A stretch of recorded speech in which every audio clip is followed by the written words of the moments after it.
Secret subscriber audio. There is no fish.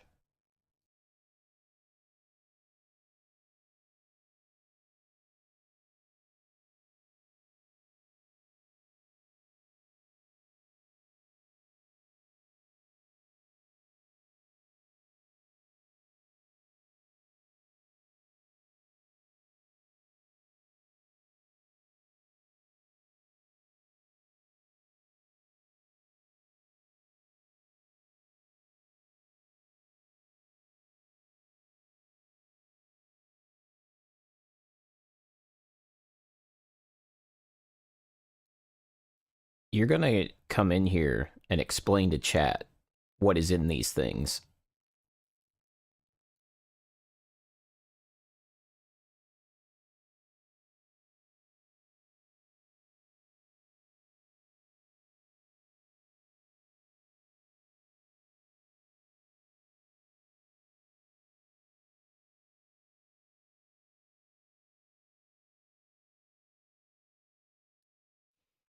Saru, I hear that it's actually insanely invasive.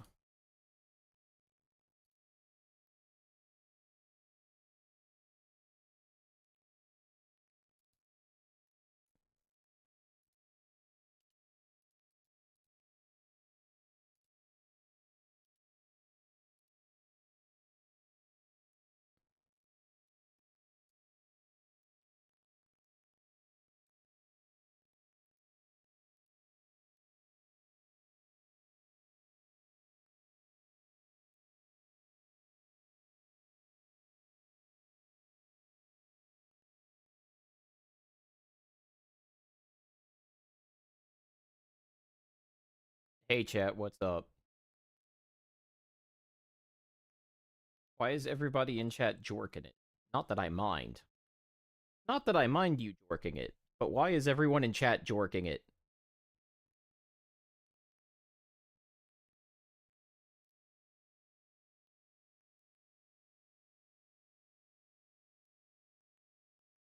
Spicy noodly. My man, lead mod gets double pay. Oh, we're gonna talk about lead mod. You enabled our bad behavior with a command. You know what, Lirio? You're absolutely right. Welcome in, everybody. Merry Christmas.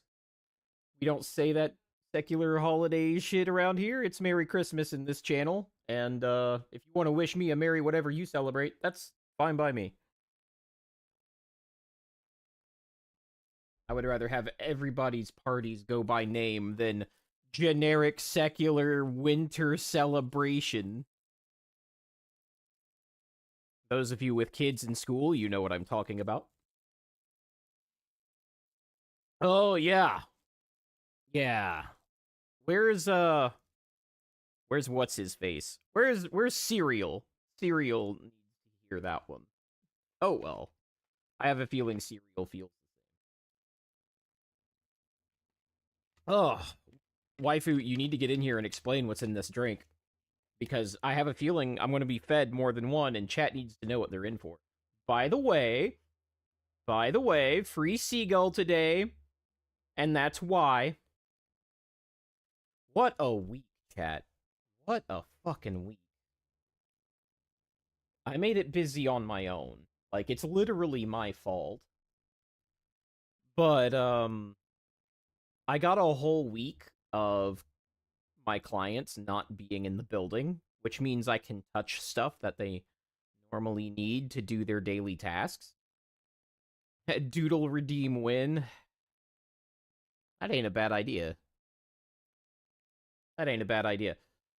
But yeah, Plaws like insta redeemed seagull mode last stream, so I was like, I need to head this off and disable it and just go seagull mode. Traffic was bad, and traffic's going to continue to be bad because a road project that was supposed to take 3 weeks is now not going to be done until April, and it's on a major artery. So my commute, like, I might actually need to adjust the time of streams to accommodate the extra drive time.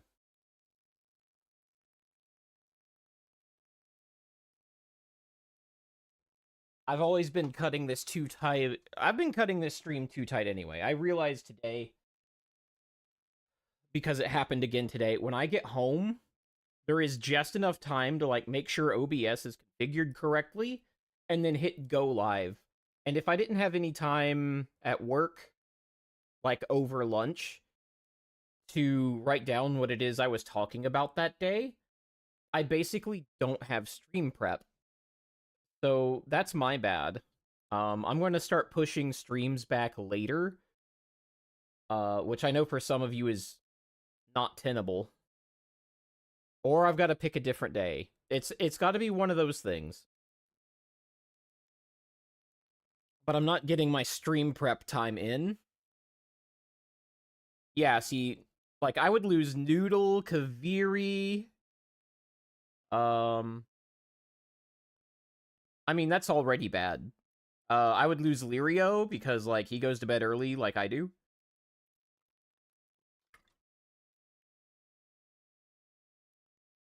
So let's schedule everything around the British.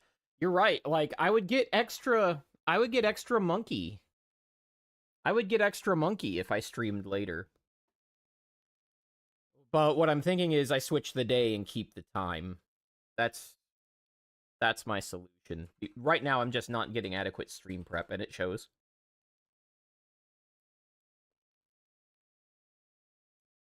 That's why you get a doodle today.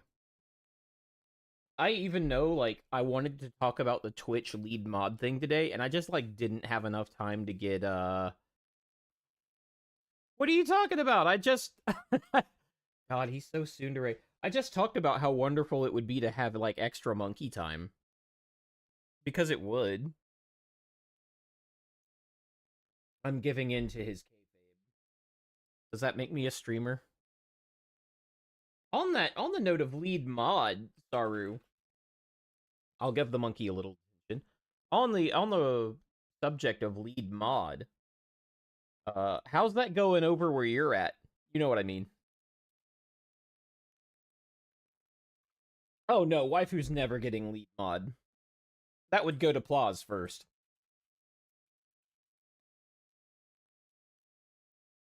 I need Plaus to be able to like mod waifu because she's unironically a sex pest. On that note, Plaus is not a sex pest. What are you talking? You are not the same. What are you talking about? God, yeah, you can. It's not even an issue. None of us mods over there want it or want to stay there. Yeah, and one of the things I wanted to bring up was like the extra quote unquote functionality that lead mod gives mods, and I was like, well, this is dangerous.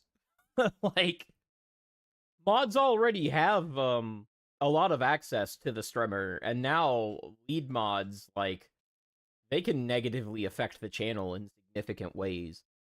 And I wanted to go over that, and I will go over that, but I'm gonna have to like pull up the website. Y'all won't be able to see it, but I'll comment on it, comment on what I'm seeing, and we'll doodle in the meantime. The waifu's in the room, and she's still not near the mic to tell you what the fuck is in this drink. It's dangerous. Defo need to give it to waifu. Yeah, like I said, flaws. Yeah, waifu cope is a hell of a drug. If somebody could bottle that and sell it, it would be Schedule 1 immediately. Who doesn't want you to talk in stream? I'm the showrunner. I make these decisions. You don't have to. Like, you have your own agency, but, talking in stream is OP copium. What's in this drink, sweetie? The mic is not even picking you up at that range. You get up in the mic and glizzy that thing. Glaze the glizzy. Down. Yeah. There's Kahlua, vanilla vodka, and grind espresso. You got to be louder than that. You got to be louder than that. I can hear myself. Okay. Well, as long as you can hear you, I guess no one else matters. Thank you, waifu. So it was Kahlua, vodka, Vanilla vodka. whatever. Kahlua, vodka, and grind. By the way, grind is waifu's like favorite liqueur because of course it is. Of course my wife's favorite liqueur would be named grind. Not a sex pest, by the way.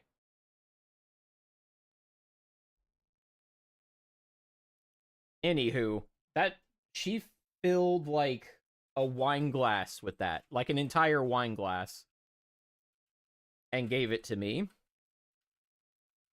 So I decided that I would not face cam today. That's what I wanted to get around to. That's why I decided not to face cam today. Also, setting up the lights is significant setup, so I wanted to get a few things written down for like things to discuss on stream rather than set up the lights. So there's that. On that note, oh yeah, how could I'm glad I write things down. How could I forget that? First of all, I didn't tell anybody I had gone live on Twitter. So I'm gonna settle that real quick.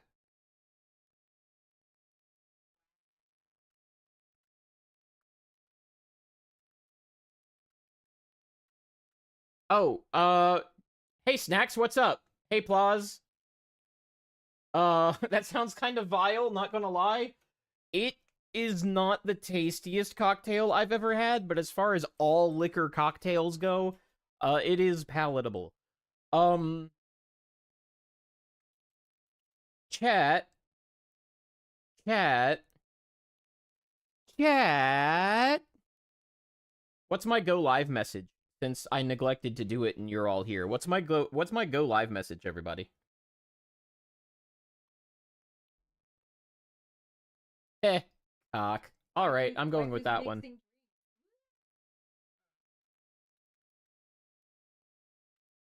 That's a good one. And posted. There we go. There. That is out of the way. So, starting about an hour ago, I am off until the first week of January. So, cheers to that. Saru, we don't show each other our chatties until the second date, okay? I'm not a loose woman.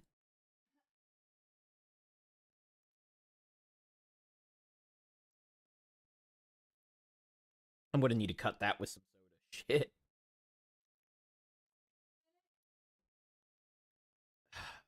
Waifu's gonna cream my drink. Hold on. Yeah, that's a yes. Cream my drink, BB. What is that emote? Oh, Mia. Mia's emote. I'm going to expose my biases real hard right now.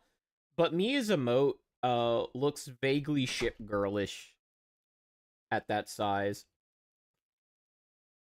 And I was like, is Spicy in some sort of Azure Lane VTubers chat? By the way, that update, real nice. Real nice. Not just from like what everybody's talking about on Twitter, but usually when you're clearing an event stage, the event stages towards the latter half require that you have to clear them multiple times to get credit for like the full clear and then move on to the next stage. This event stages go to 100% in one fight. So like you can 3-star a stage by doing by full clearing it the first time, and then it's just 3-starred and you can move on. So that's nice. I actually hated how long it, and I guess that's that's more of a thing for people who have fleets that just do not care about the content. Like you've power scaled to the point, and I don't even have a fleet that's really good as far as like in-game fleets go. you can get to that point pretty quickly where the event stages are just really easy, and it's such a grind getting through those normally. Like your fleet, what's your fleet looking like, Noodle? Where are you at in Azure Lane? Because we love our boat women. We love our boat women with their bulbous bows. That looks wrong. Which one? Like your primary fleet, the one you take into Operation Siren so you don't have to spend oil on it.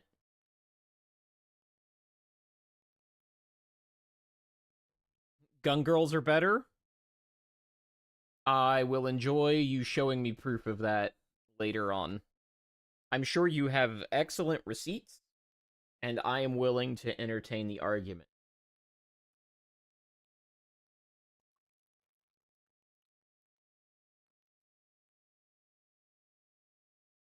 All the ship girls have multiple guns, though. Just saying. Like, what's the MK7 versus the 16-inch 45? Sword girls are the best? Well, like I said, I'm willing to entertain the argument. I will definitely, inspect the evidence. I will definitely inspect the evidence. Anyway, that's enough gooner shit. So, one thing I saw today that I would like to talk about, and by the way, we're going to get a little bit more on track with the streams. I've gotten kind of lazy. Lost Sword recent art gets bonked on Twitter and Reddit. Oh, so they've caught up to Azure Lane. They've really been pushing the envelope. What was the one game that came out recently? Like this year. There was a gacha that came out this year. And Azure Lane seems to be like directly competing with it for like how hard they're going to gooner bait. Because that started escalating like real bad when that game came out. It's the one where it's got the back, yeah, Brown Dust 2. Thank you, Lirio. I was about to describe the ass grab with the latex animation. Yeah, that one.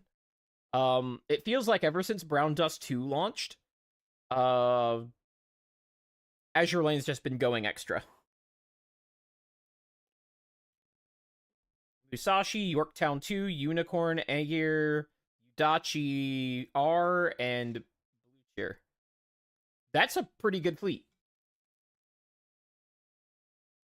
What Lirio said.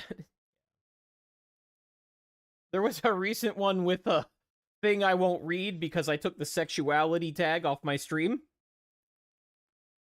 Oh, R is retrofit. Okay. I thought that might have been shorthand for moo or something because you couldn't. Well, Unicorn doesn't have a moo, so yeah, I should have recognized that. Also, Unicorn's not really great before the retrofit. Because I actually care about the girl's performance. Oh, what's the new one? The new one. Oh, the history asshole in me is excited.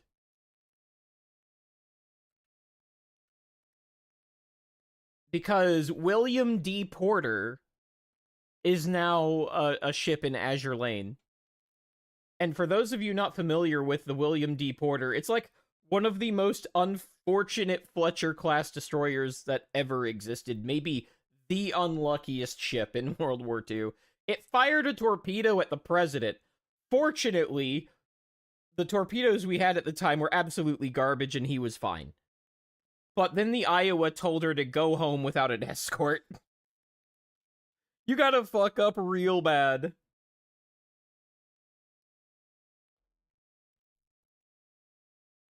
Yeah, so there's a girl named William. There's a lot of ships like that with like masculine names. But like at the end of the day, all ships are girls. So it doesn't matter if you're named Fletcher or William D. Porter or Bismarck. Don't forget that Bismarck is a dude. Otto von Bismarck. That dude has nice guns. A nice pair of 15-inch guns.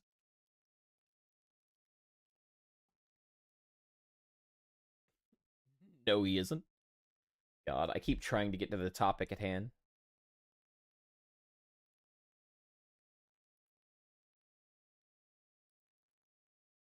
Bismarck, I believe, was explicitly named after Otto, though.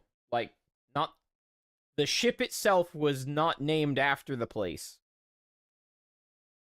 The ship was named after the. Whatever they call dukes over there.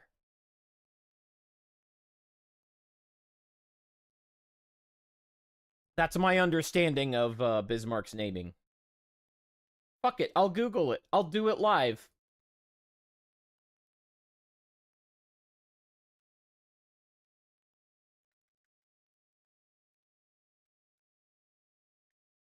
Yeah, I know von equals from.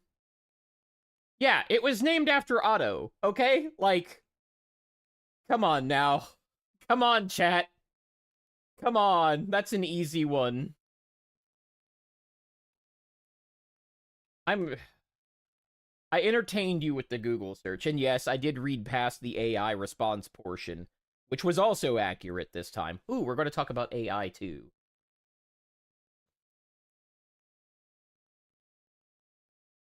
Thank you. So we're going to talk about AI because, like, there's some stuff that needs to be said about AI, especially in the realm of streamers. Like, y'all are having some unreasonable crash outs about AI, and then you're not having crash outs about the things about AI that you need to be crashing out about. Like, it's a.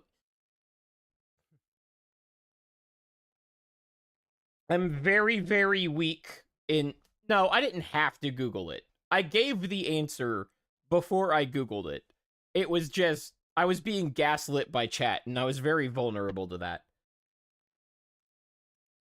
Well, not. Maybe gaslit's the wrong word. Noodle was absolutely gaslighting me. Lirio, I have receipts, you goddamn monkey.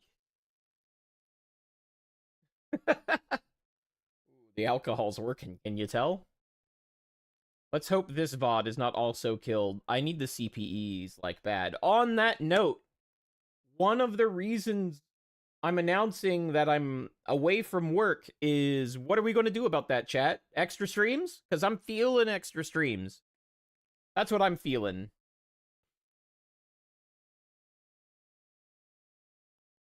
What, the goddamn monkey? I went full Frieza there. I'm not sure you're allowed to go full Frieza on twitch.tv. But what are we feeling? We feeling extra streams? We feeling bonus streams? Maybe some gaming on Mondays, Tuesdays, you know, that sort of thing. Because holy shit, if I wouldn't already be streaming more than once a week, if work didn't keep me busy. Like I said, I kept me busy this time. Let me go over my list because it was big enough that I couldn't keep it all in my head, and I don't want to miss anything. Like, I am going to expose my list. Oh, no, I'm not. That's not set up on this computer. I keep my work on my work computer. Work-life balance, y'all. Let me see what I can remember. We did our disaster recovery exercise. So that's already a pretty big thing. I wrote the report this week. Like, we did the exercise and I did the report this week. So if you don't know what a disaster recovery exercise is, I mean, do y'all want me to explain that today? That could be a whole ass stream.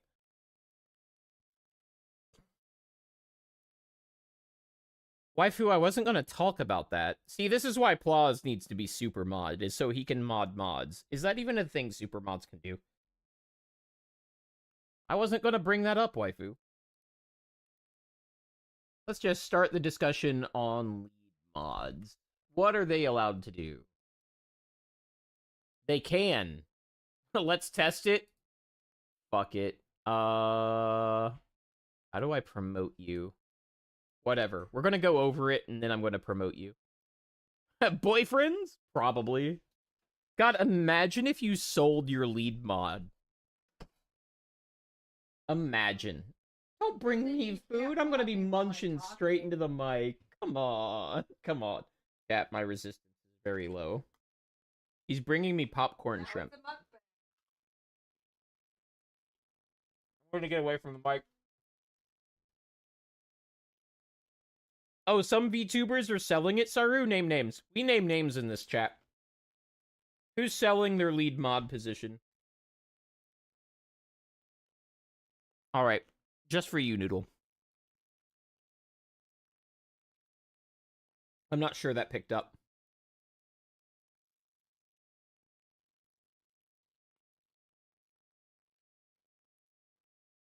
Lowering my sensitivity in Windows itself seems to have done a wonder.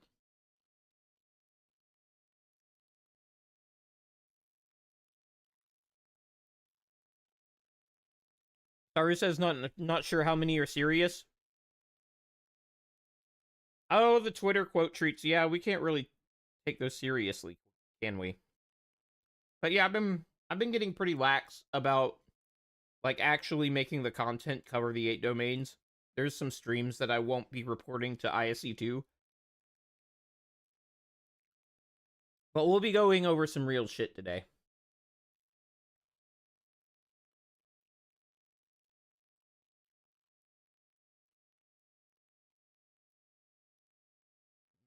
Fried fish. I can't say no to fried fish.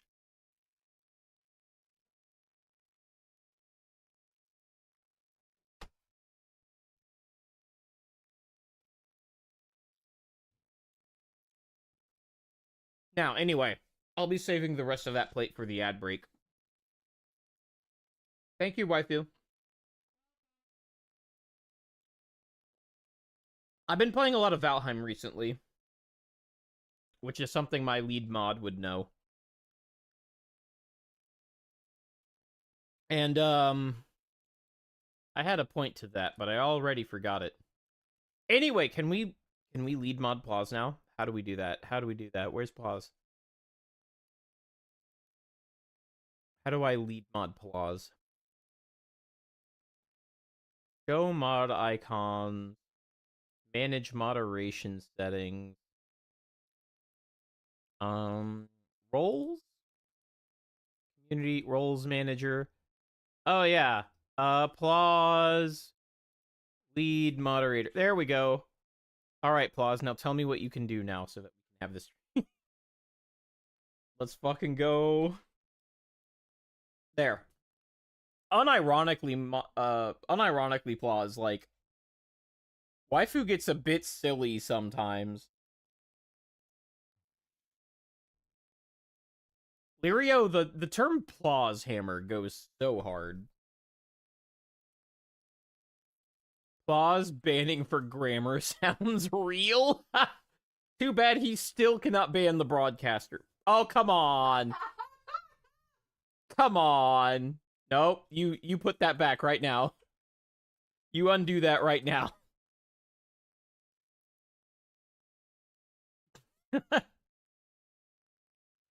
We don't play that here. Come on. I'm sure Inak felt that was funny, though. For the record, I don't.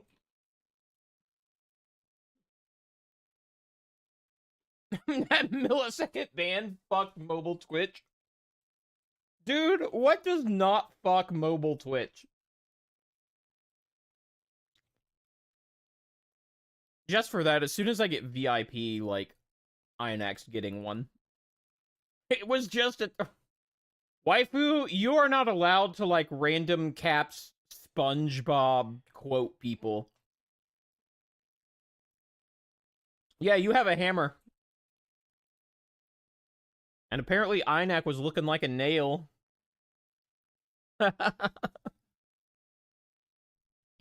Yeah, mods can't be VIP. Lirio said, I love that it went from Plaus could never be mod, he'll ruin the channel, to head mod. Yeah, it is great. It is great. That was supposed to be a meme. Like, for real. That was supposed to be a meme. I was gonna like mod Plaus for a day, and then just like yoink it just for the meme. And then it turned into a whole fucking thing.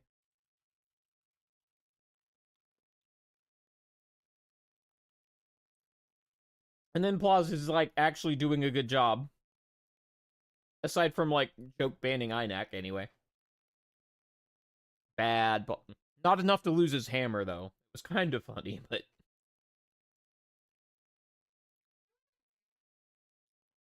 he wasn't banned. You're right. Waifu's actualing me in real time after feeding me that drink. Speaking of which, make me another one, please. Pretty please. I love you. You go take in the groceries, you take in the groceries, Inac.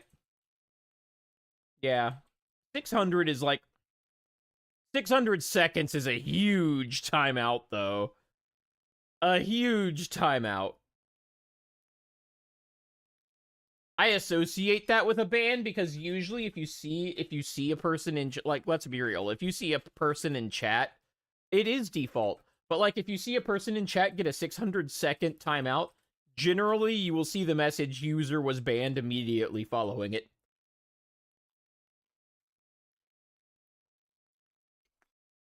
At least that's how it was in like Demons and Lena's. Wani sells those 600-second timeouts for redeems. That's cool.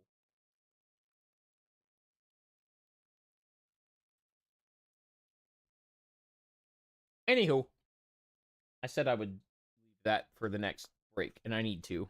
Because now that I know that y'all can't hear me eating, I am just pigging the fuck out. Technically, the test was to see if I could moderate the mods. Well, I'm an out for cigarettes kind of mod. Thanks, Lirio. Test it, Plaus.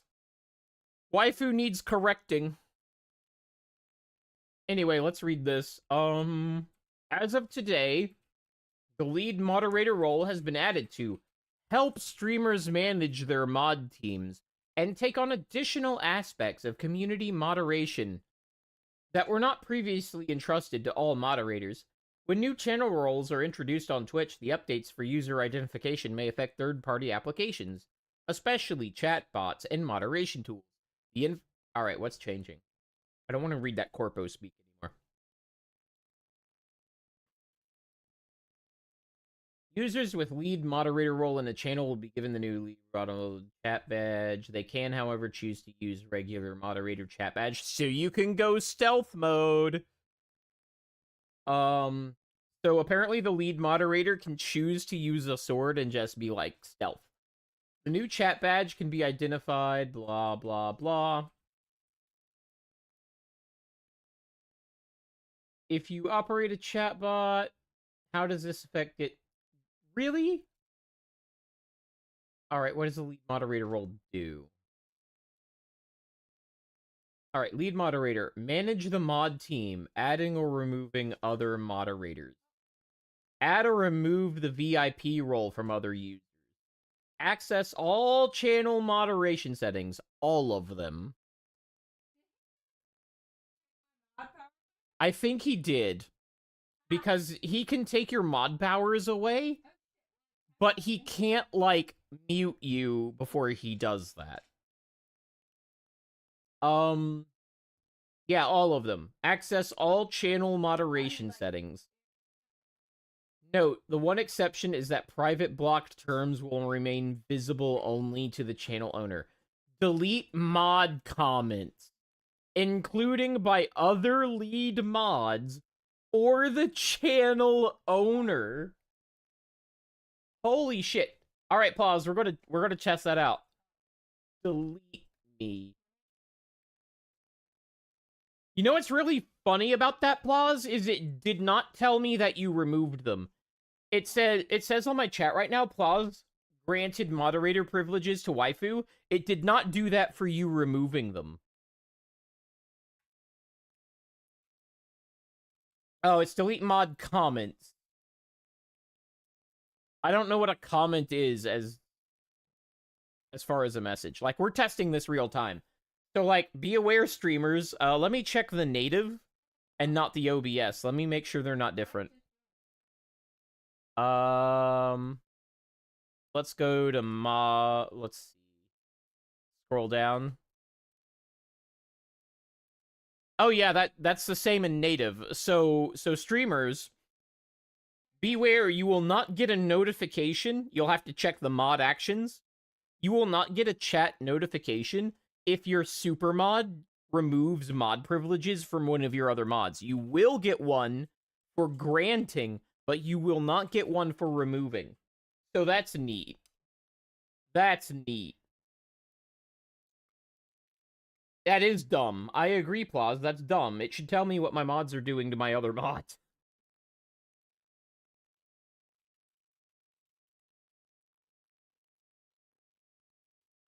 Mod Wars. Yeah.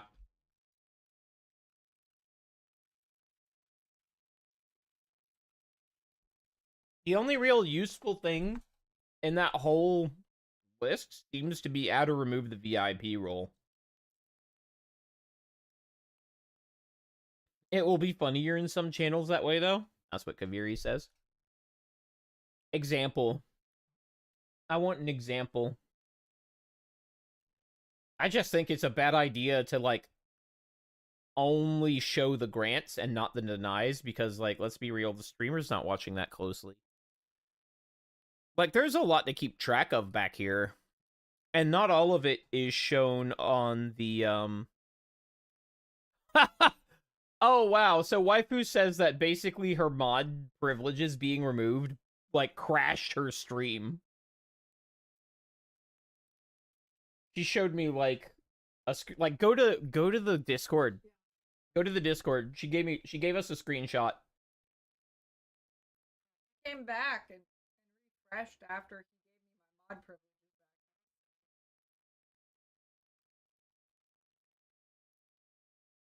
We're testing. Keep in mind, in like 7 minutes, we have tested this more thoroughly than Twitch's team, apparently.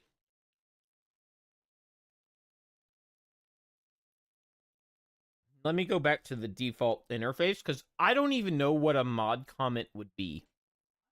I don't even know how to look at those. They're actually not obvious. That's something maybe Kaviri knows. But I don't even know what comments are, where to look at them. Like, I didn't know that was different. Oh, click on... Oh, that's... Okay. Yeah, I don't see anything on Staru's card in the native interface. Oh, no, wait, there's a comment right there. Not actually a monkey. So if I make a comment on somebody's profile, you can delete that?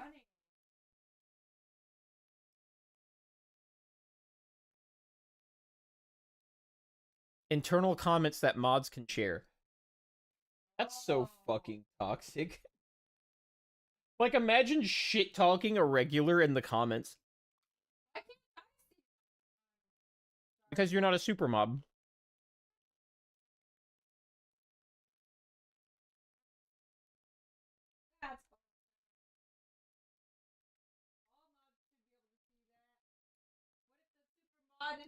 Alright, so I left another comment under the monkey. Why would a mod be able to delete that? Super mod or otherwise? Like, why is that the permission you decided a super mod needed? I don't understand.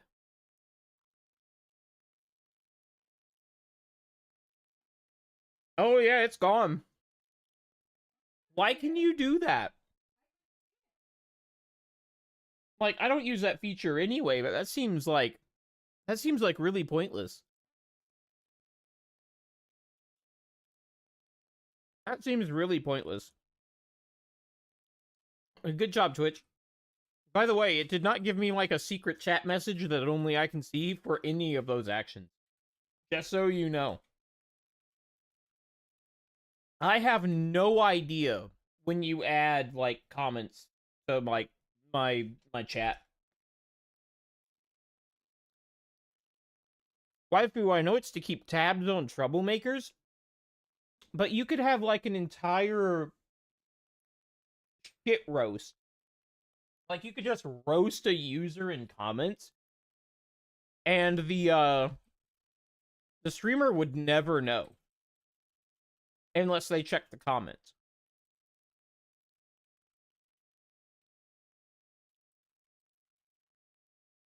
Some streamers have comments to make themselves appear to remember chatters. Is that when the phrase, "aren't you the person that," is uttered? That's probably the code word for checking the comments, isn't it?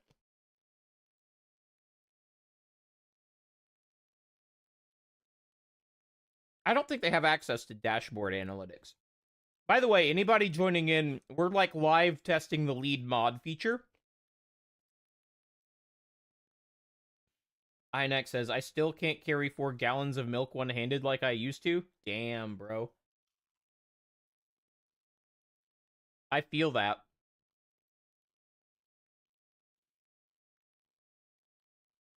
Oh, you do? That wasn't listed in the changes. Let me read that again. Dashboard analytics. Oh, you're asking me to look at my dashboard analytics. Why?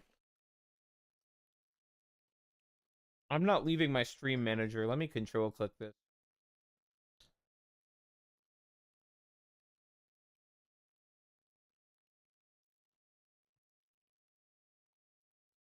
I mean, yeah, of course I see stuff here, but like, what do you mean? What am I looking for? What do you want to know if I see? What are you asking if I can see? Also, thanks for the glizzy sacrifices, guy.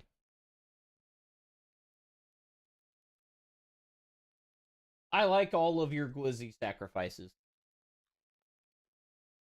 Oh, mod action? No. Like in my analytics, it's not there. Absolutely not. Like in the overview, it doesn't show them.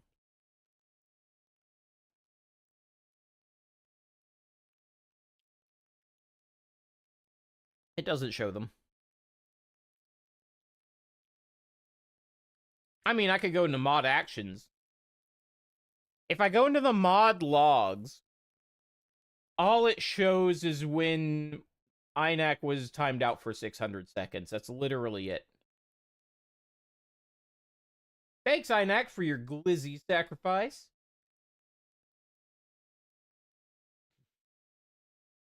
I'm not sure about logging them at all, but in the places I know to look for that stuff, it ain't there. Let me go deeper. Let me go deeper. Let's go to manage moderation settings. Nope, that's not it. Let's go to show mod. Yeah, that box is ticked.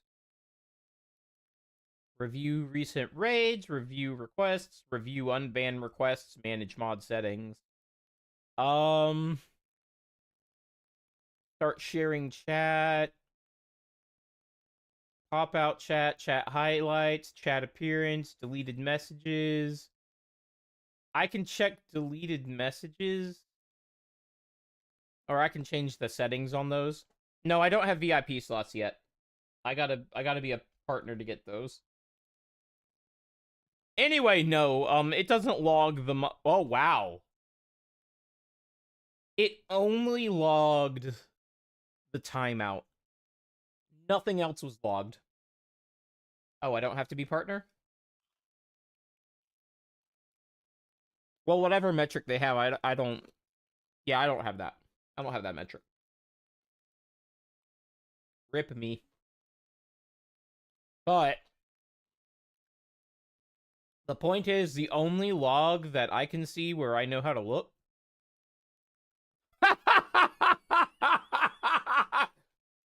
Oh man, it didn't log that either. I got zero notifications about that. Holy shit, plus. Alright, so Lirio's been flagged as a suspicious user. It didn't tell me he did that at all. Yeah, that's not in the mod logs.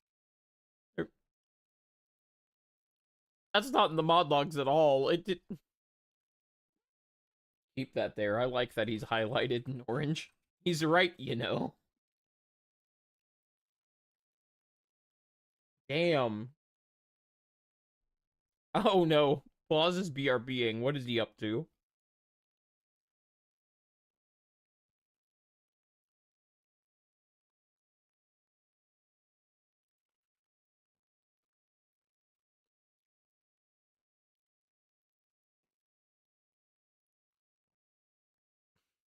Now, just so you know, suspicious user can possibly follow to other streams. Yeah, I knew that. That I did know. If you have a shared ban list. Illyrio, no VIP. That's the real VIP, guys. The real VIP is being monitored suspicious user. But yeah, we're testing the Twitch settings in real time.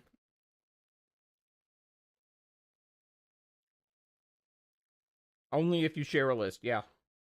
That's how I understand that it works.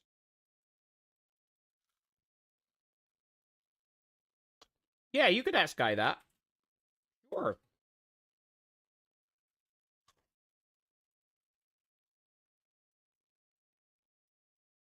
Yeah, I don't mind that at all. Yeah, you'll see if Lirio shows up and Juani's is suspicious. That would be neat to know. But yeah, keep that.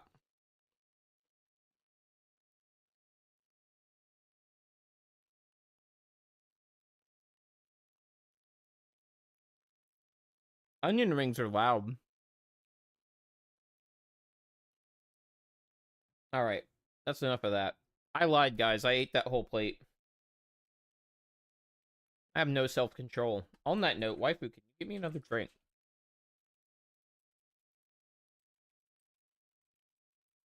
Dinner is done. See, guys, this is what I'm talking about. This is why I either need to push streams back or find a different day to stream on.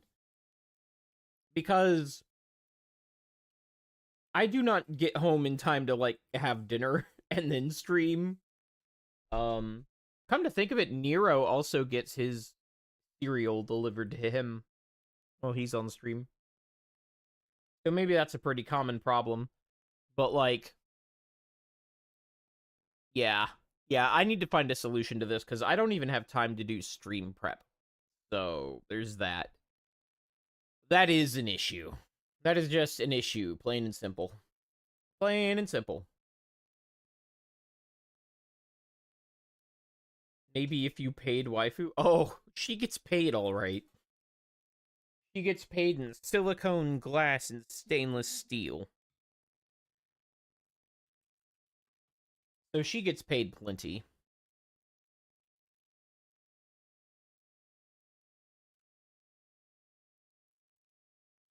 Claus says, all I've learned is mods can just do shit without the streamer knowing anything. Yeah. Yeah. I'm kind of surprised just like how bad it is. I'm surprised. Like I knew it was bad, but every girl's dream come true.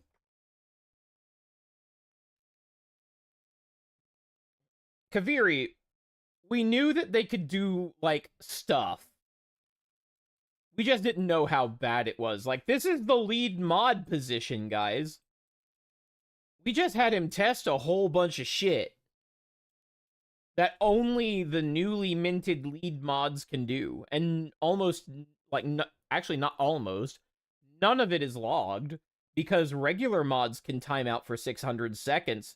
So, like, the lead mod only stuff is, like, just, it's not fucking logged at all. I only get notifications when, like, Claus mods somebody. And that's the only thing he's done tonight that's, like, popped up in chat. Well, some of those VTubers love having those admins that they totally trust completely. Saru. One of the things I really love about streamers' attitudes towards mods is that they are also the people, by and large, who believe that people with real stakes like cops. You know, they're like, oh, cops are bad, they're corrupt, they can't be trusted. But they think doing something as low stakes as moderating a community is like somehow different. They think that's somehow different. Like, the cops are corrupt, even though they're dealing with real lives and real people and real trust. But they trust their moderators to not power trip.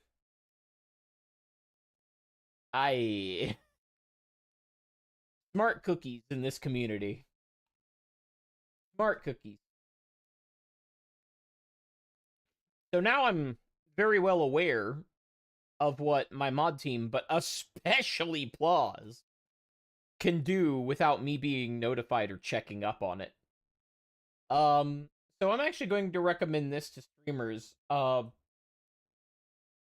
Keep at least one direct access channel open from you to your community.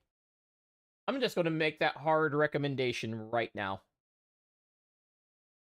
Because from what I can tell, mods can do a lot of shit that you have no audit logs for. I would allow people to tell you when mods are misbehaving because you might not know otherwise. In fact, it's very likely you wouldn't know otherwise. Ooh, doggy.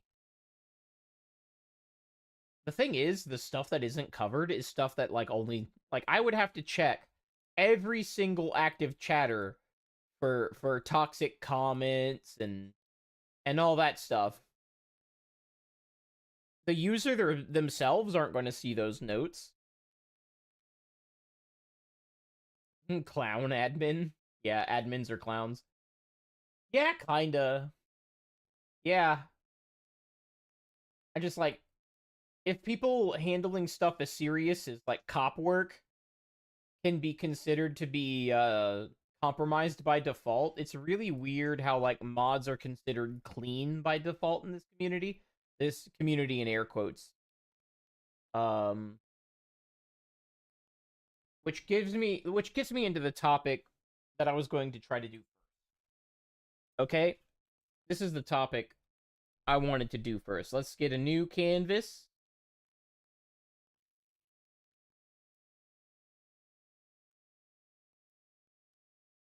Let's talk about the security mindset. That's what I wanted to get into first.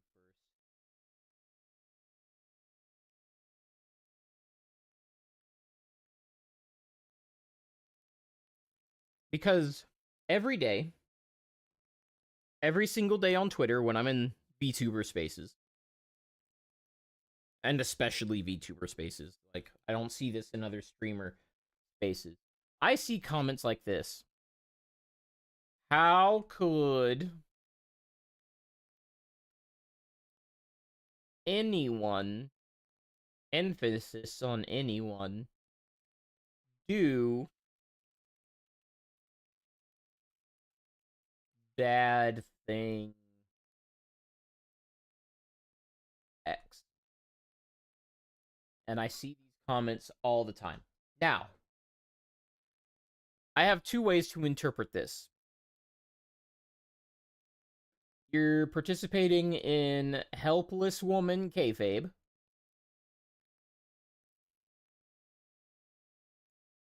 Have you noticed that, chat?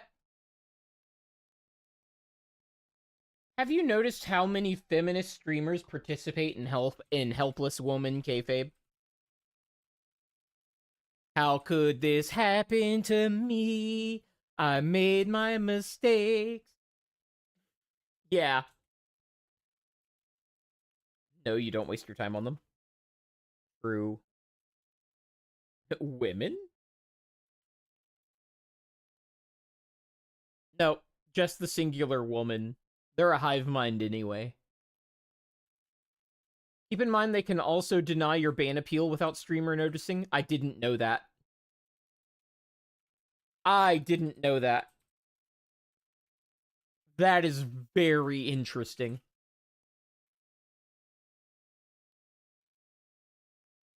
That is very interesting.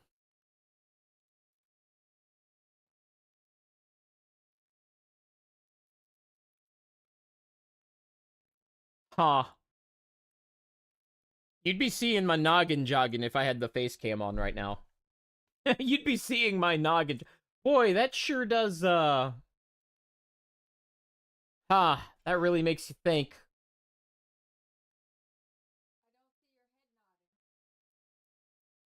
I said noggin jogging. I didn't say I was nodding.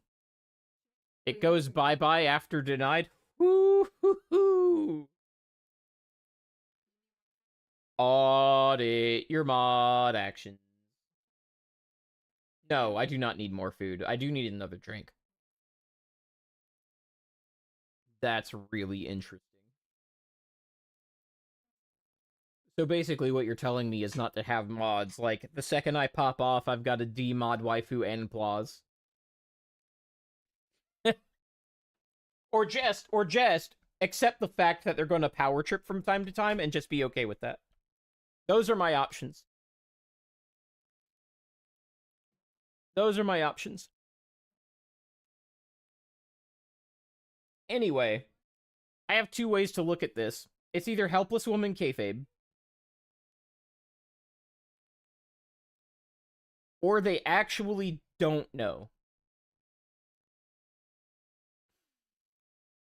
And when I say they don't know, what I mean is they have an inadequate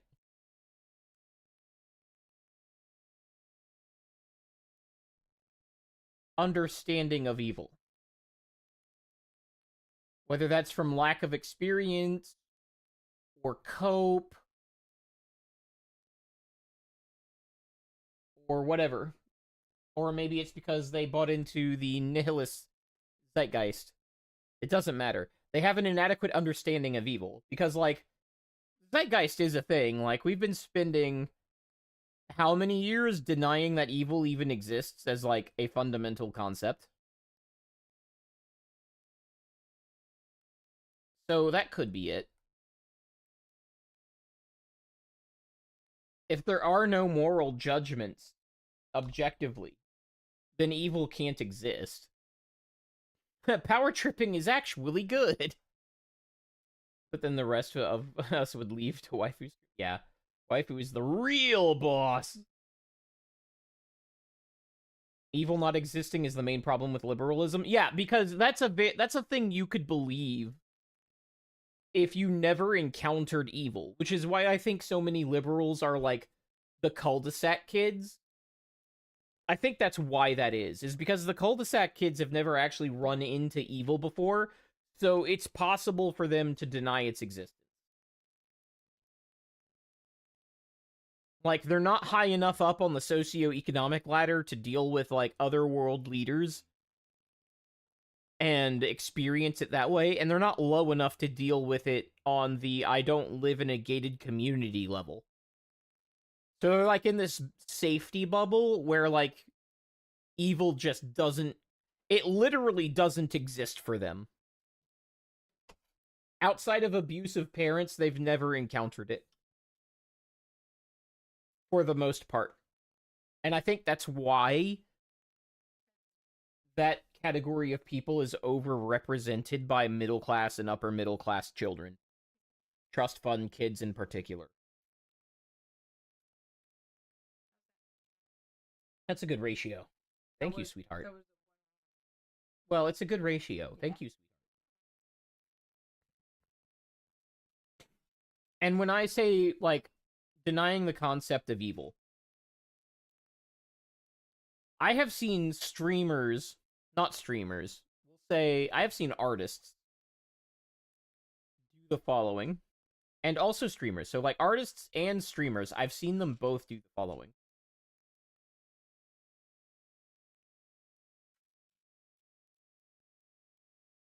I've seen them do this. I got scammed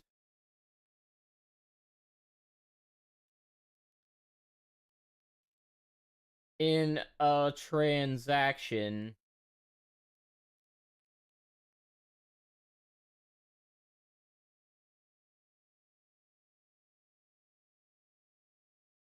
And then it's something to the effect of,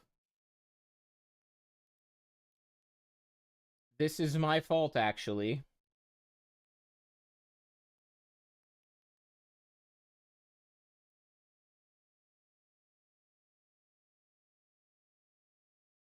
Or they'll do some sort of, I don't want to be that person.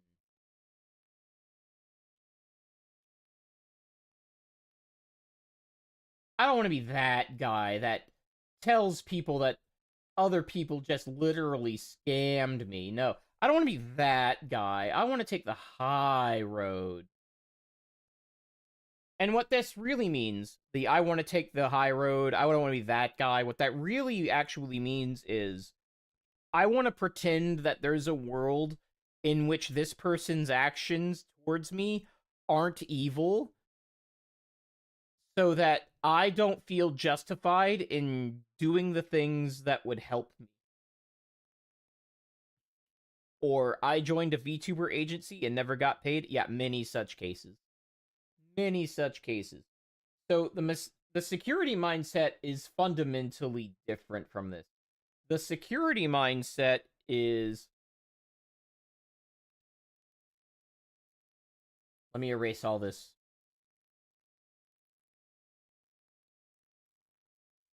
The security mindset is, I'm the bad guy.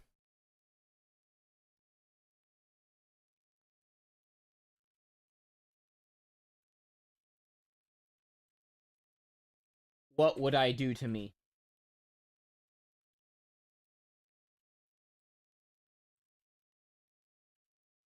And we will explore that more after the ad break. I have to take an ad break. Let's see. Where's where's the main? Okay. Yeah, we're going to start an ad break. I will be back shortly. And enjoy the ad break, I guess. Where is this? Yeah, there we go. Run the ad. Okay. See you guys.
She fed me all that fried shrimp.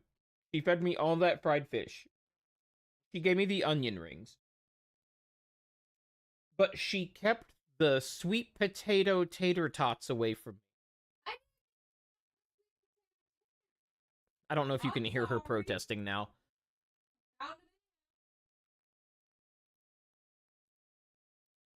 She kept them away from me.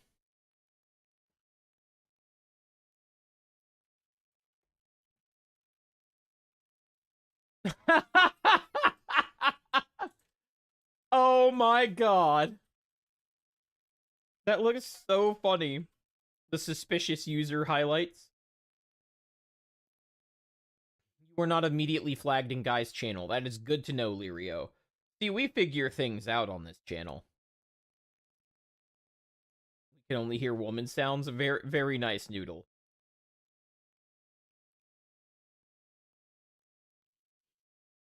This looks completely different in the Stream Elements plugin for OBS. Like, let me get the special people in chat, like in the Discord, how this looks on the Stream Elements side, because it's quite amusing. Live leaks.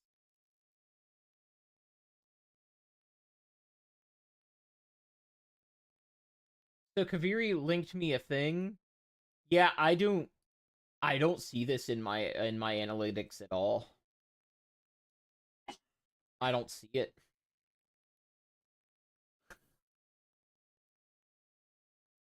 Yeah, isn't that great, Lirio? You've got like Lirio now has permanent free highlight my message redeems for like everything he said. You know what? That explains a few things. Guys, have you ever noticed an obvious bad egg getting noticed by the streamer during streams a lot? Have you ever noticed that? I think we know why now. I think we know why.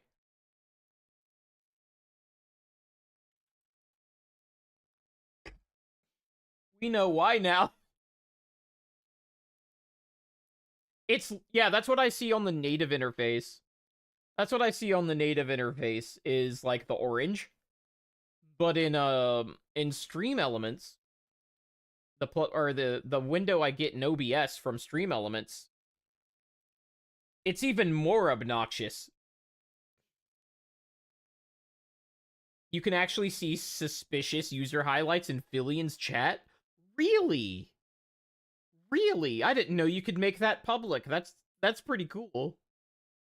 Or do they do some magic to make that happen? I need to go through my settings. It's funny that she made that public in any case. That's actually really based. Oh, Fillion shows her view. Never. Oh no. Waifu, why? Oh man. Guys, I might have to start a Discord where I can like easily show this shit to like stream viewers. I don't want to do that. That's actually a lot to manage. I'll have to figure out a way to like easily share that in a way that I'm comfortable with. Because I don't want to have a public Discord. I just don't.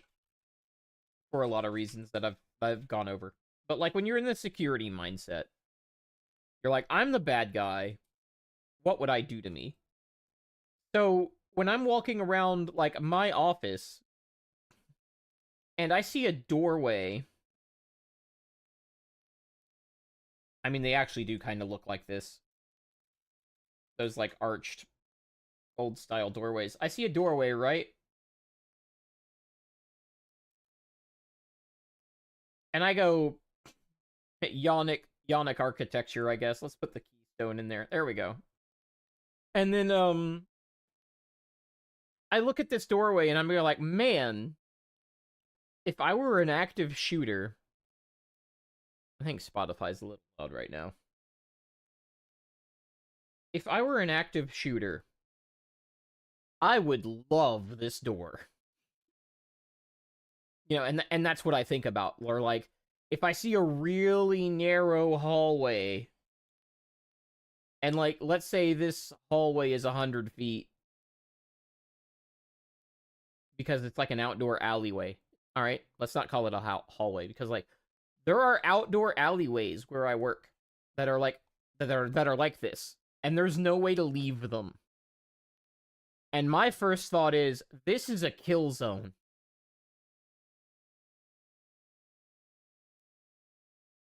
This is a kill zone. That needs to be fixed. Like, there's no escape.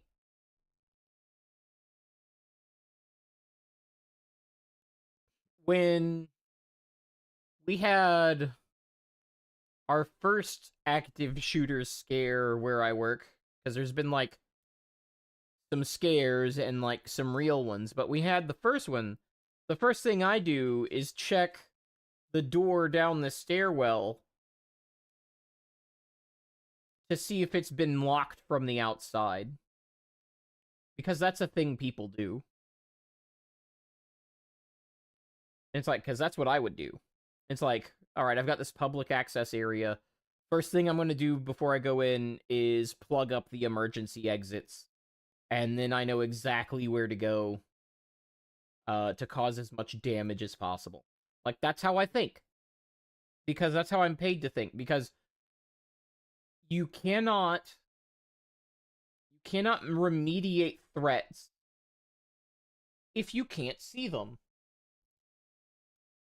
So when somebody does something hostile to me, I don't have the reaction of, oh, maybe they were in a bad place, or I should take the high road, or I don't understand how people could. I give a measured and appropriate response. And the reason I can tell, like, a lot of streamers that live in the cul-de-sac is because their worst day. Yeah, I can imagine. It's like, I can't imagine how much of a bad thinker that Saru is above me. Like, that is just something I refuse to even attempt to imagine. Because it would be done in ignorance. But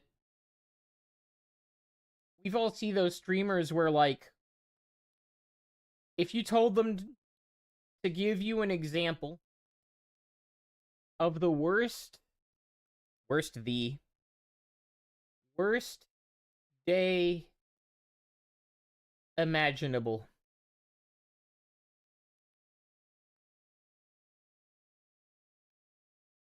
it would be something like someone I like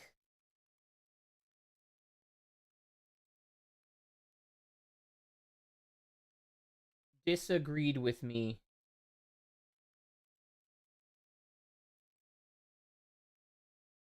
on Twitter. Like they're Oshi or something. If you asked a streamer what their worst day looked like, a lot of them would give an answer like that. So what that does, oh, I don't want a vector layer. What that does is, like, when somebody says to me,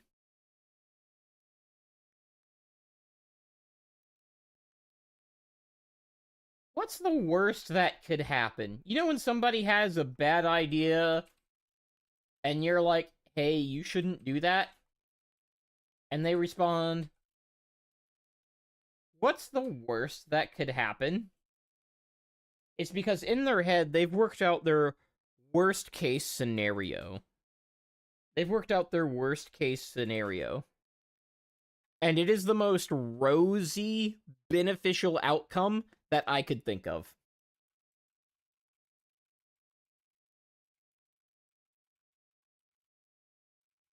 I don't know what you mean by your Oshi noticed you when you said no for his waifu. I don't know what you mean by that. Waifu copium is a strange and powerful drug. Anyway, Let's see. So I will think something like, oh, well, we could all die in transit.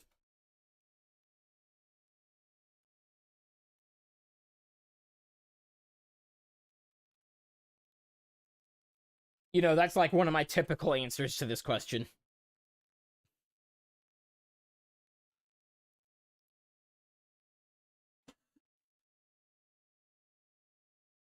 Well, I mean, it's not the worst for me personally because I don't have to deal with the outcome. You know, if I die. So like uh all my kids are dead. That's another answer. But I lived.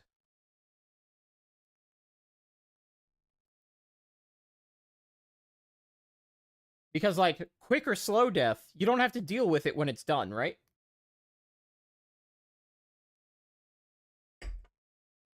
But they're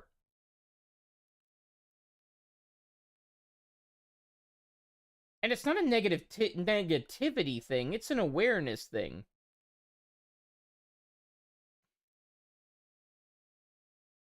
The not security mindset will answer this with what is essentially I didn't get what I asked for.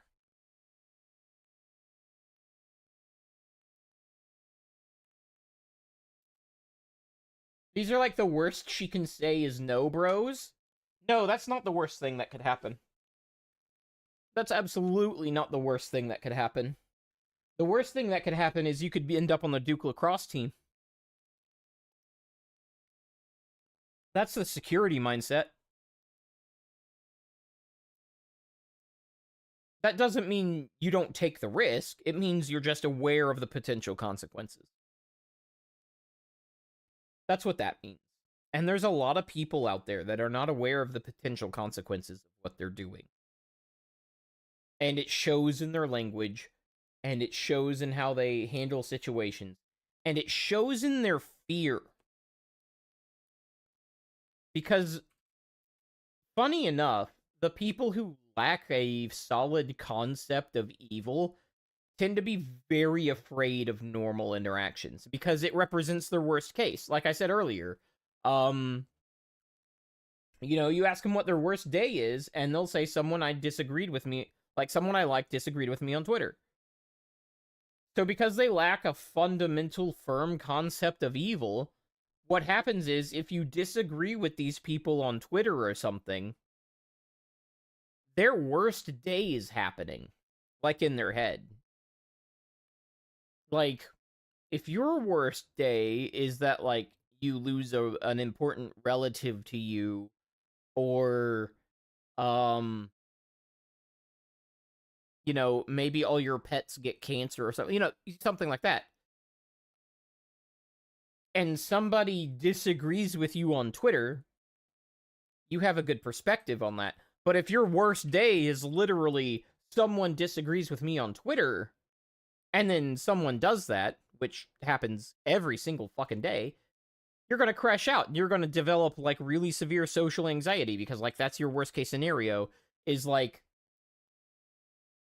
a pleasant your worst case scenario is like a pleasant flower.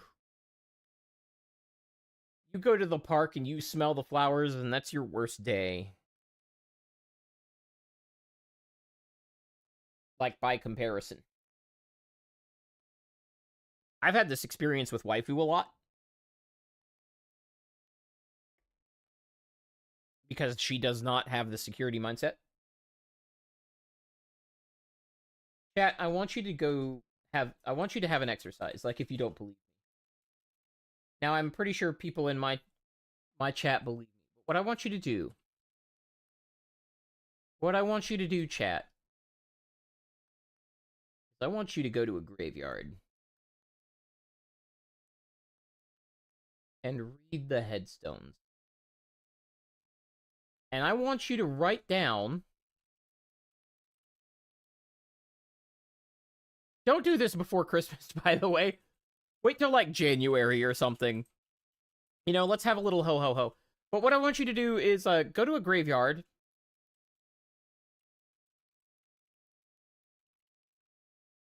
Okay? Read the headstones, and I want you to take notes of everyone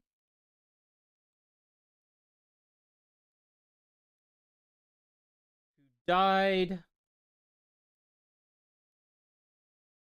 before turning 3.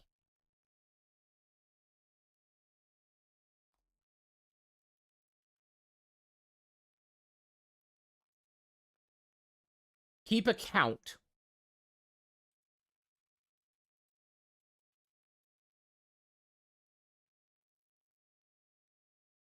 It will give you some perspective.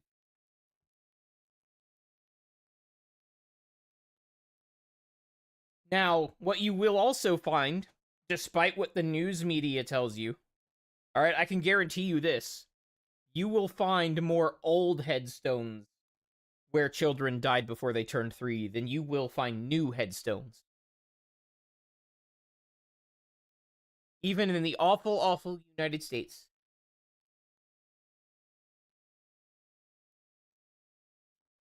I'm pretty sure that in any first world country, but like all the heads, not all of them, but most of the headstone, because I've done this, once was not willful. Like my dad took me when I was like 8 to do this exercise. Fucking fucking freak. Anyway, but it's a good perspective. So like you'll notice all the headstones in America that are like this. The plurality, at least, maybe the majority, are like from the 1880s to like the 1910s.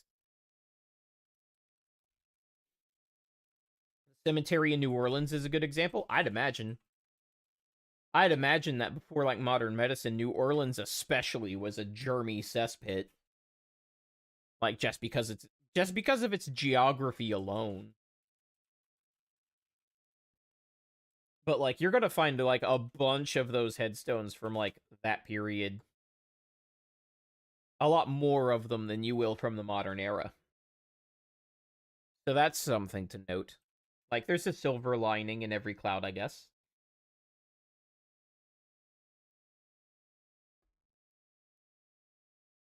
What'd you do with all your old grave sites, Noodle? Like I'm interested.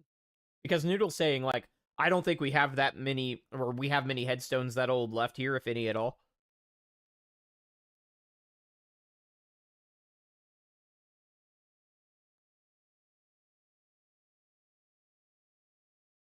That's not how you spell choking. That turned me that took me a bit to read. Sorry with one R. Laws. The grammar police. That's the spelling police though. That's not grammar. You have no idea? That's interesting because like the gravestones that are that old here should be fewer in number. Thus.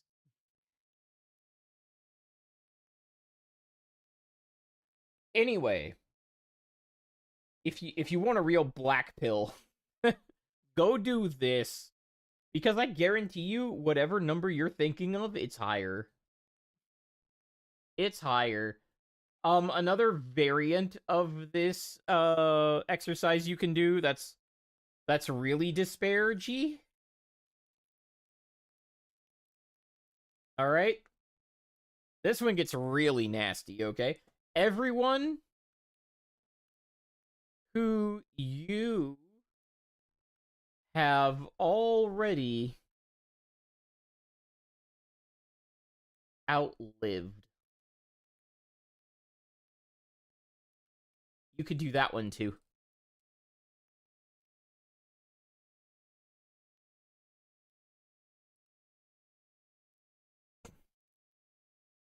The emojis in chat right now are great. Mostly from waifu, but like everyone who you've already outlived. Go to the graveyard and count that up. It's a big number. I guarantee it. Let's not get crazy now. I can't count that high. Yeah, unfortunately, the older you get, the more direct friends you're going to outlive. Or not. I mean, as a function of you getting older. Like, if you've gotten older, you're winning the lottery, you know? I celebrate birthdays now, or differently now, because it's like you have the girly pops who are like, "Oh no, I'm old. Oh no, I'm old," and I'm like, "Hooray, I made it."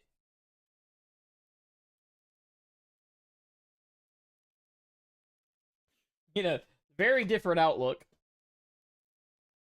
At least my parents are. Yeah, like at your age, that's a huge W, Saru. That's like, I'm not sure I'm going to get to your age and have that be true, to be honest. I'm hoping so, but not looking good on that front. He says, drinking his second glass full of liquor. uh, Hopefully I have the robustness of that Russian babushka. Uh, that drinks every day like a horse and makes it to 110. I don't mean that you're like a rickety old man, Saru. But at your age, that's kind of uncommon to have both of your parents. It just is.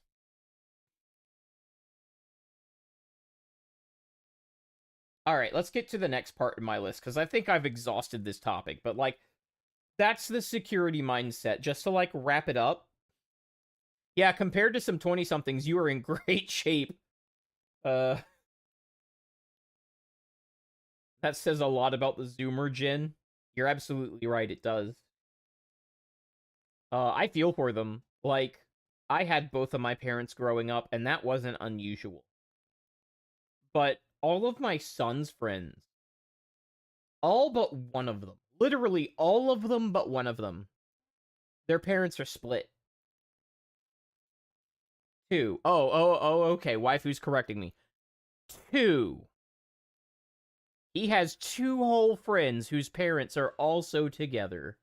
And all of the rest of them, they're split. Oh man, why do we have a housing crisis? I don't know, maybe because we need two houses for every child? That could do it.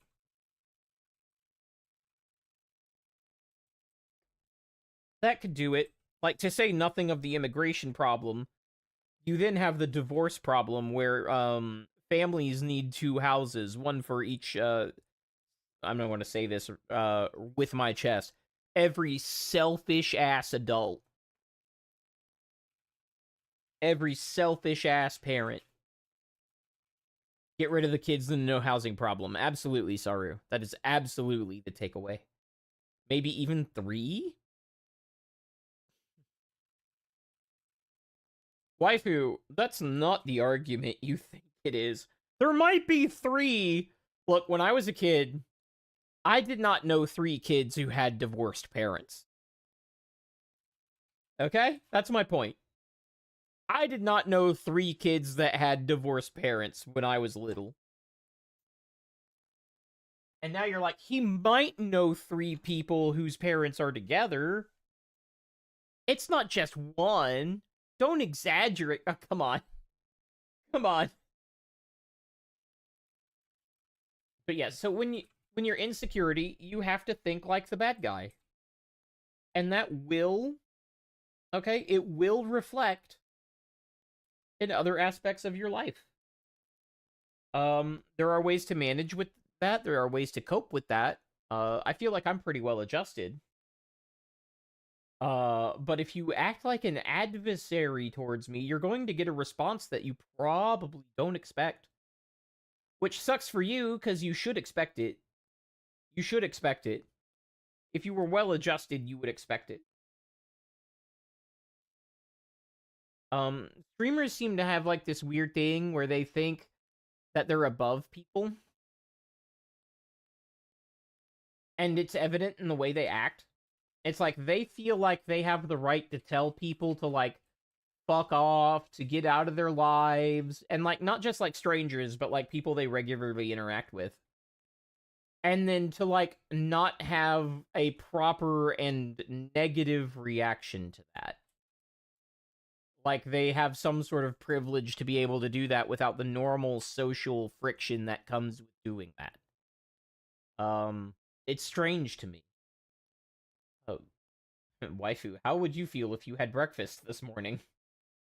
Oh no, I can't believe you. How do you know I skipped breakfast? Oh no. I don't think my wife is a breakfast perceiver. I don't think she perceives breakfast. She perceives a good cocktail, though.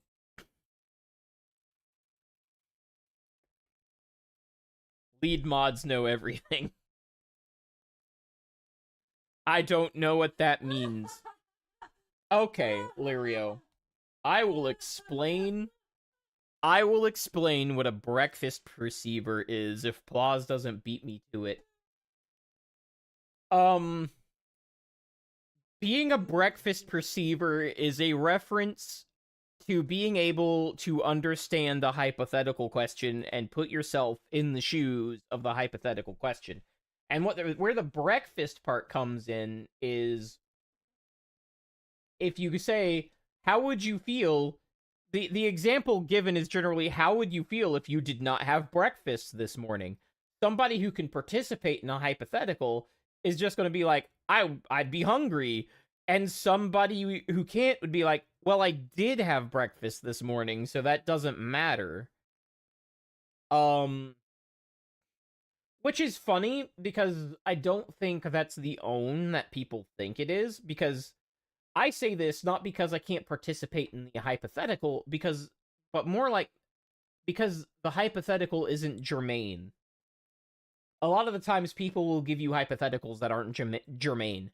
So I've stopped participating in those. And I will give the answers of a non-breakfast perceiver because it's like, yeah, but that isn't my situation. Like when somebody describes human behavior by citing what bonobos do, it's like, yeah, well, I'm not a bonobo. Because I'm not a bonobo. Like, that's not a human being, that's a monkey. Now there are things that are relevant there, but like we act this way because bonobos act. No, don't do that. Star says, but it is one of the mental training aspects I actually attended. Fair enough. Lettuce that isn't romaine. Chat here, but yeah. So if you give somebody a valid let's qualify it that way. You give somebody a valid hypothetical that's relevant to the situation and the argument, and they indicate to you that they cannot participate in this hypothetical because it's not them. That's what being a somebody who's not a breakfast perceiver.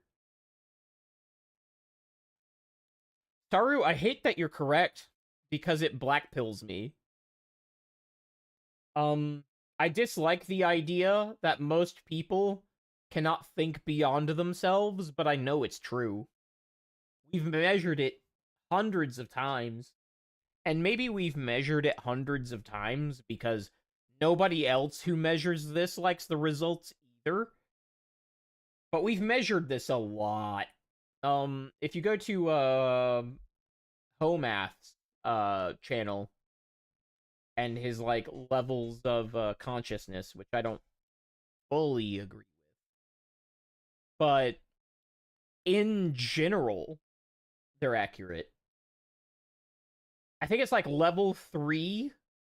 Like, you have to leave level 3 before you can perceive a world where other people exist in the world and have needs and wants that are not yours. And this is why people project the bad things that they do onto other people. Like the people that protest too much. God, I wish you played Dota 2 because some of Timbersaw's quotes are ubiquitously applicable. Oh man. Claus, how is that the strongest appeal to play Dota 2 you've made to me? How is that the one that's like got me going, How is it that one?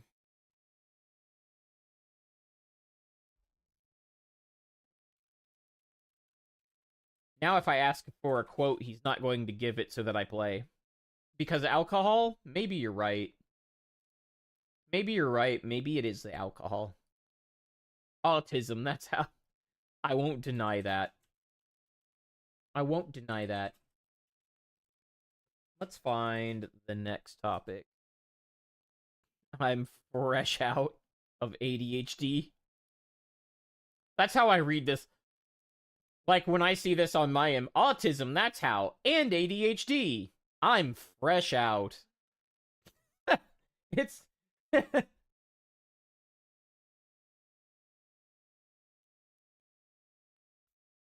that's true. You can't train everybody, though. There is one of the things about AI. Oh, you're fresh out of booze. Well, that sucks. The black pill is that some, Saru says, the black pill is that some lower IQ don't have potential no matter how educated. Yeah, that was the point I was about to address. Is that bar inches upward. Like, it's not going rapidly upward, but inching upward is already a problem. Because you have a portion of the population that increasingly cannot be useful. Like, en masse. And we're going to have to figure out what to do with those people. We will. We're going to have to figure out what to do with those people, and it's a growing population. The reverse slippery slope. Batteries? No, I don't think it's batteries. Like, there's a lot of answers to that, and not all of them are comfortable. Because what happened when we, quote-unquote, fed Africa? Can anybody tell me what happened when we fed Africa? Because we did do that. We did feed Africa. We have fed Africa. Yes, there's still footage of starving people in Africa, but I'm about to explain that. They got hungrier. Yes, they did. And why did they get hungrier? Is because when we fed Africa, they had even more babies. They didn't improve their situation. Hey, Annie, what's up? How's it going? How's it going? Good to see you in stream. When we fed Africa, they had even more children, did not improve their economic situation, and then there were even more people in Africa to feed. And we're still doing it. We're still feeding them, because the alternative, chat, is we have to be strong enough as a society, if we don't want to feed this loop, we have to be strong enough as a society to say, we have to stop feeding them so that they stop having babies. Or that or worse, that those babies don't survive. Because if we keep doing this, they will eat infinity food.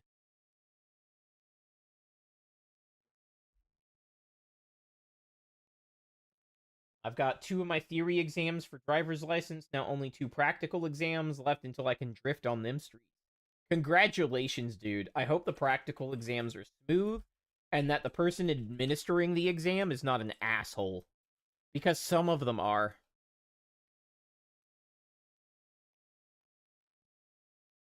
Maybe we should just not feed them after midnight? Oh, hey sis, what's up? Of course my sister would pop up into stream just as I was talking about not feeding starving Africans. Of course you would. And what's her response? Don't feed them after midnight. Oh, God. Performative callousness runs in the family, I guess. Saru, when you say Silphura the better part of RM, that makes it sound like we're married or something. Which is also a thing that we've been accused of. Just laying that out there. Every time we go to a grocery store together, it happens. The bet is not if, the bet is when. Like, we make bets. She's just another RM alt. Yeah. Oh, God, what do you mean, why? Lirio, what do you mean, why? I'm not Allie. I know. I'm Allie's sister. Allie? Allie's sister. My sister will get a kick out of that. Why do people think I'm married? Or why do people think I'm married to my sister? Because usually we have at least one of my kids in tow, and like, so the way this would happen is like me and my sister would go hiking in the morning while my wife was at work or while she was at like one of her craft fair events. We would go pick up groceries, especially on my I'm actually eating right arc, which we were accountability buddies for. Generally we'd have at least one of my kids in tow. So we would kind of have a bet of like how long until somebody calls us a couple. Because it was like literally every visit. So that's where that comes from. Eat right, plus an energy drink. Like, hey, it can't all be winning. It can't all be winning. You eat your asparagus and your roasted broccoli and your 0% Fagey, and then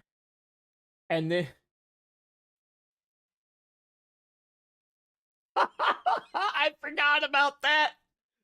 I did forget about that, Silphura. So what Silphura said was like, "Oh, remember when you had me laughing so hard it sounded like I was crying next to the apples and people were staring at you like an abuser?" Yeah, I remember that. Pepperidge Farm remembers. It's not even the first time that's happened. Not even the first time that's happened. So basically what we were talking about were like the new Twitch lead mod thing and how abusable it is and how not really useful it is. And we were testing it live. Plaz was testing the functionality live. And nobody tweeted about it? No, if they did, I didn't see it because, like, first of all, the people who are in a grocery store are overwhelmingly captured by the Meta ecosystem. So it would have been Facebook and Instagram posts, not tweets. So there you go. Of course I didn't make waifu my lead mod. She's a sex pest. Lead mod equals VTuber's boyfriend thing. It's not that. It's just like lead mod lets you do things that are not even logged by the system. Like, they're not audited. So, like, currently Plaz can, like, promote somebody to mod, and I get a notification about that in the chat. I don't get a notification about that in the mod log, but if he removes the moderator, I don't get a notification about that in the mod log or the chat. I have to be paying attention and notice it. And Plaz can also delete notes that I leave on users. And that doesn't send any sort of signal or have any sort of audit log. So that's neat. Mods can also deny ban appeals without a log. Like, it doesn't leave any... There's no audit log of mods denying ban appeals. Also, he can mark Lirio as a suspicious user, and I don't get notified about it until I see the suspicious user text highlight. So yeah, we've been testing a lot of this stuff, and it's batshit insane. It's insane what mods can do without the streamer being directly notified. It's absolutely insane. He can also shadow ban people, that is true. And I don't get notified.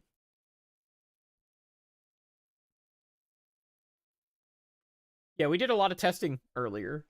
What was the next topic? Let's see. We've gone over work break, security minded. Oh, DNS. So, Annie, if you've ever noticed like an obvious bad egg getting noticed in chat a lot by a streamer, it's probably because they've been flagged as a suspicious user and all of their messages are getting like a free highlight my message redeem, because that's what it looks like.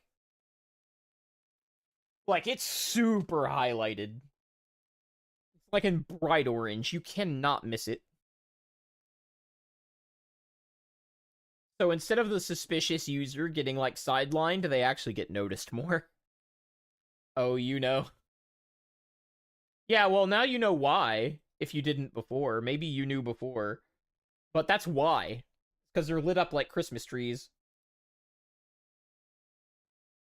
And Plaus can set that without me being notified. Obviously, that's one of the things I'm just going to see because I see it. But okay. Okay. So, DNS.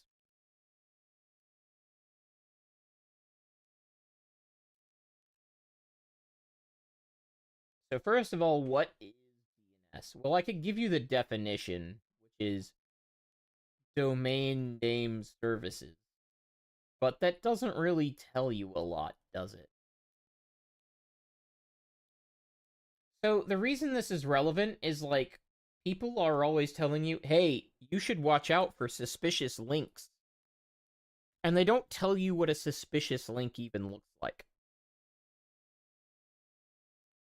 So like if I got a twitch.tv and a twitch.com and a twitch.tv.us, most people could not tell you the difference between these domain names beyond like how they look. So we have to like explain. Oh, and he's like, no, I did try streaming for a bit, saw and tested the option, but didn't see use in it. Simply highlighting person. Yeah, it just highlights their messages. But you can share suspicious users with like other streamers. So, like, I think the feature is being used. Yeah, Twitch.biz. All right, first mind blow. All right, first domain expansion.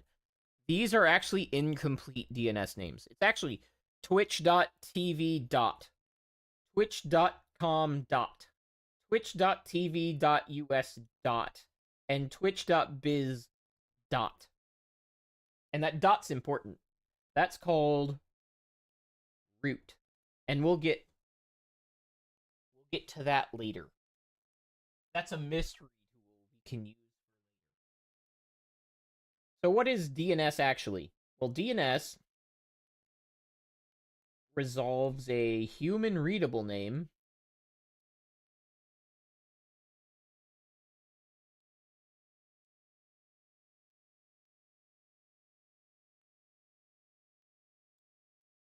to an IP address.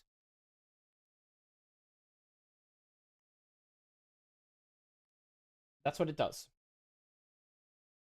But you have levels of authority for this. So .com is a level of authority. There is a, well, I guess I have to go over what a DNS server is before I go over this particular thing. So DNS is a service provided by servers, generally, not always, but for the sake of this discussion, it is provided by servers. Um,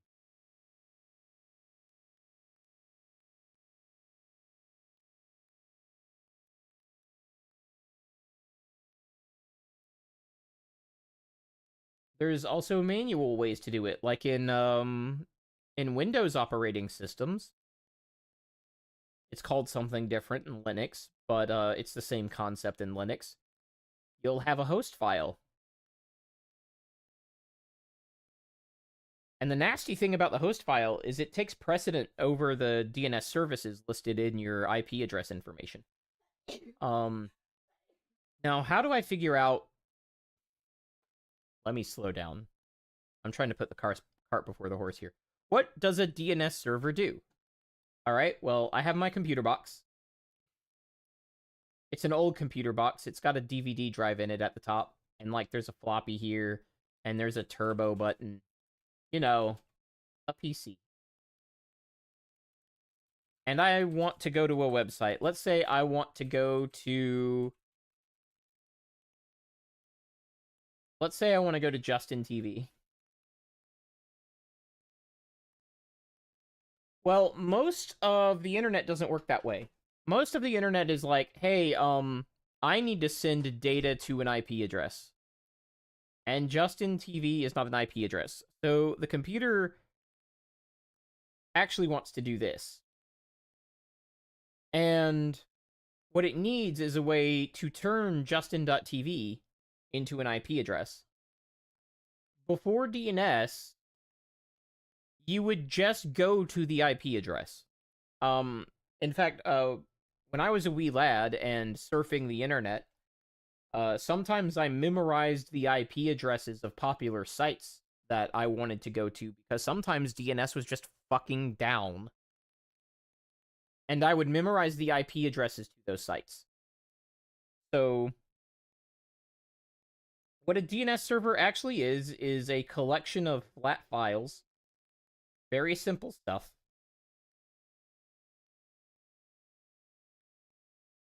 They're like flat text files.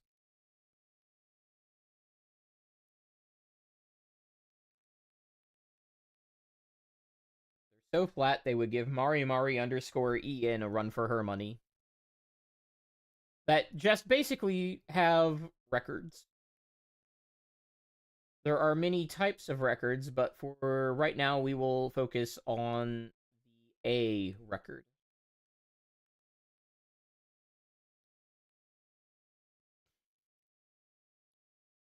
And what an A record will look like is something like this. It'll be like 192.168.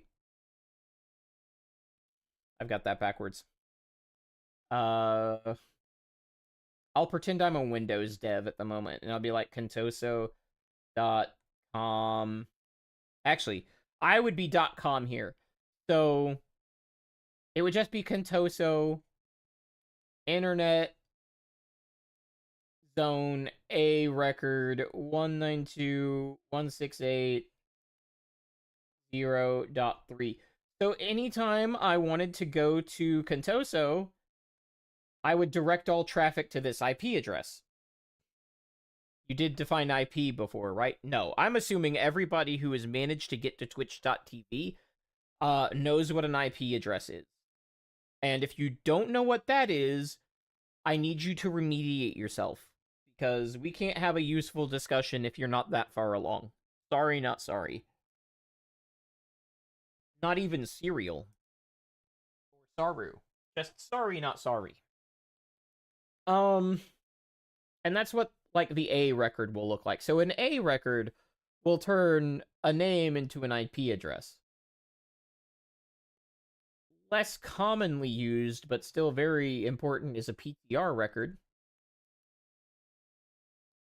And it will do the opposite. It'll be like, okay, I'm in charge of 192.168. So the .0.3 address in PTR, it's not actually in. That's the internet zone, but I always read it in PTR. Actually goes to Contoso. And that's called a reverse lookup. Fun fact. So, DNS servers are just collections of these records. And when you ask the DNS server a question, generally over port 53, it will give you an answer if it is responsible for that zone. So what is a zone? Well, .com is a zone. All DNS servers will have a record called SOA. If they are, well, they would always. Okay, we're getting complicated here. There are DNS servers that are not authoritative DNS servers. We're going to ignore those.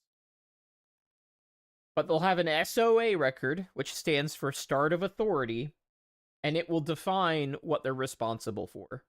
Oh, is there a break soon? There is a break soon. How soon? How soon? Not soon enough that I've gotten the green notification in Stream Elements anyway, but I appreciate the warning. So, let's step through an example, because I think stepping through an example would help. So, let's say I want to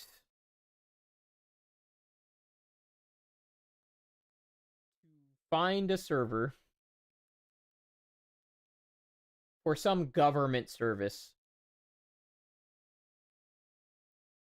Let's just pretend that that server is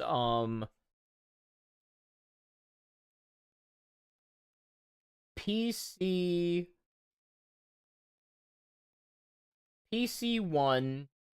dot psyops dot glowy dot FBI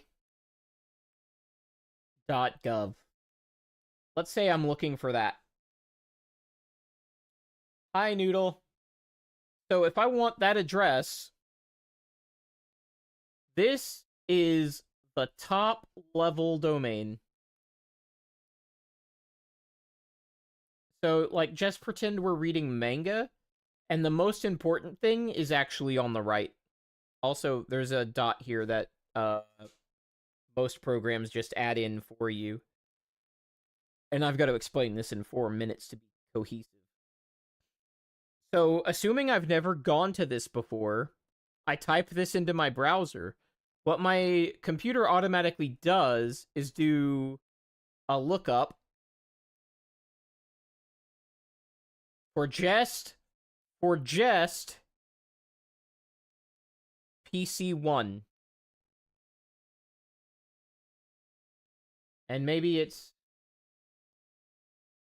PC1 psyops.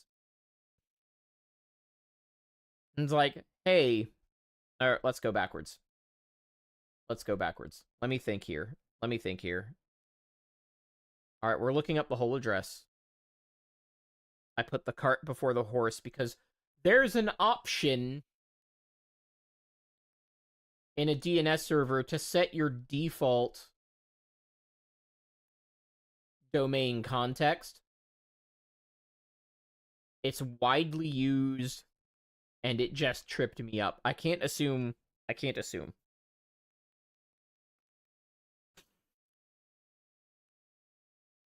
The cart before the horse makes...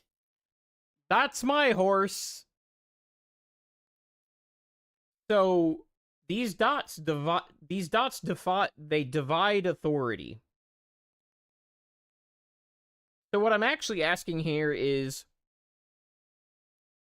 who is psyops? Does anybody know? Because I know that this is a client, or the least, the endpoint. I know this is the endpoint. What I need to know is who's responsible for that, and that would be contained in this domain.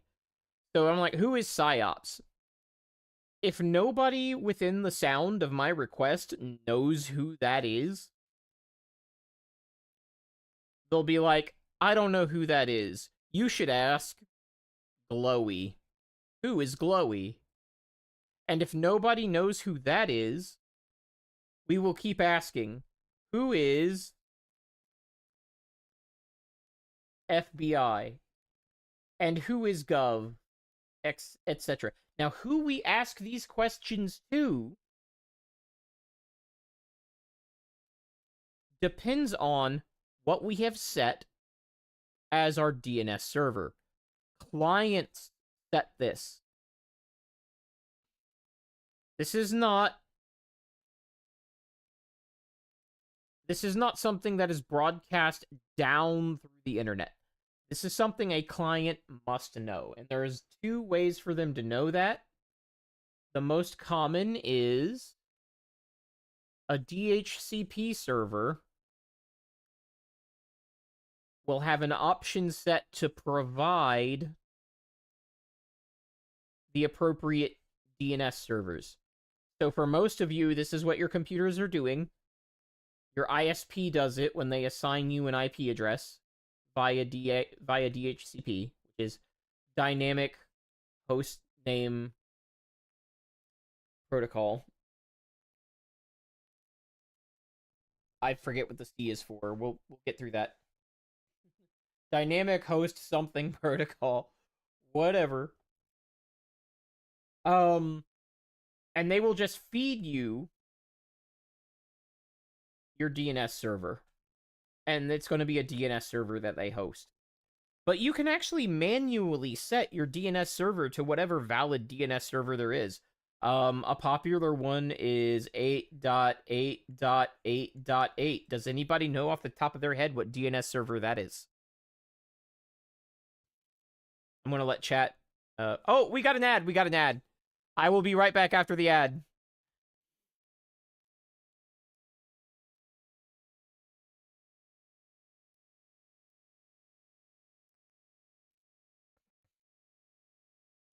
Let's see. Really? You didn't get an ad, Noodle? That's cool. Well, my thing says I'm running an ad. I'll be right back. I gotta clean my nose anyway. Let's set the BRB screen. Let's turn up the music a bit, and then I'll be right back.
Also, before my sister gets back. It's Jigglypuff from above. The Pokemon is Jigglypuff from above.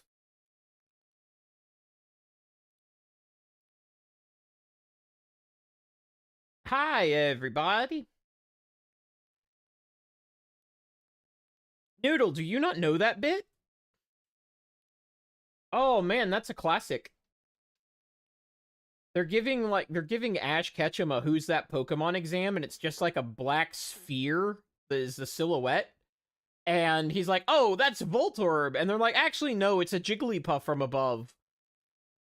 And it's just like, what the fuck, man? Like, I don't like Ash, but that was unfair. That was completely unfair. Anyway, 8.8.8.8 is one of Google's DNS servers. I think 1.1.1.1 might be Cloudflare. Let me NS look up that real quick.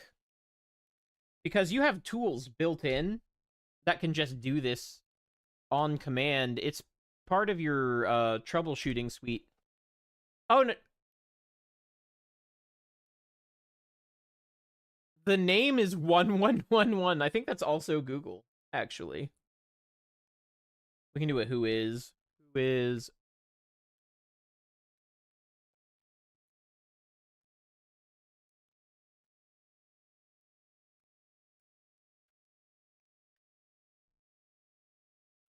Oh no, that is Cloudflare. I was right the first time. That's a Cloudflare DNS.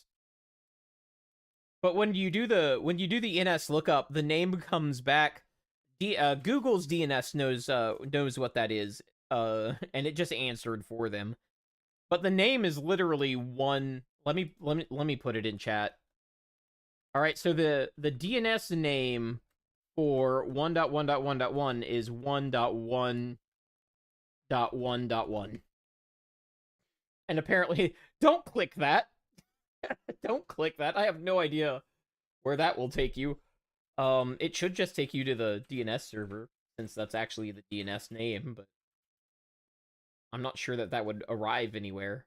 Looks like I should click that. No, don't click that. Oh, Jessie was also in that quiz? Well, she was right to be pissed.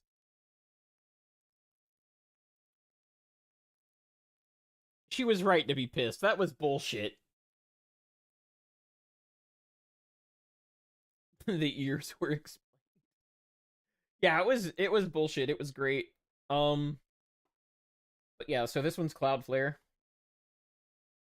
So if you've ever been in this situation, you'll immediately recognize it. But if you've ever been in a situation where you're like, you can't get to any websites, but the Discord that you were already in seems to be working fine, that's probably a DNS issue, probably from your ISP. And if you go into your settings and change your DNS servers to like Google's or Cloudflare's, your internet might magically start working again.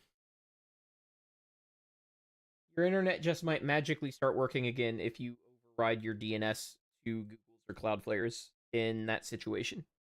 Fun fact. But this is something the client sets. You can either get it by a DHCP server with the options set, or you can set it manually. But the client is law when it comes to who is it asking for DNS services. It's not a push, it's a pull.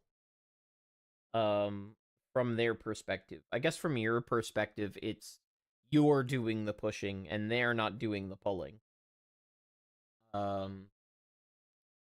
Which it's not like an agent or anything where it's just taking orders from a central server that you have nothing. It is your computer asking. In fact, we'll go over Wireshark later. That'll be a different stream. Wireshark will be a different stream. But that's essentially whether it's via a DHCP server or your own settings, you are actually responsible for which DHCP servers you're asking these questions to. So in a more reasonable situation, if I go back to this example, let's say that I am an employee at psyops.glowy.fbi.gov. All right, let's say I'm an employee there, and I go, hey, who is PC1? Anyone know?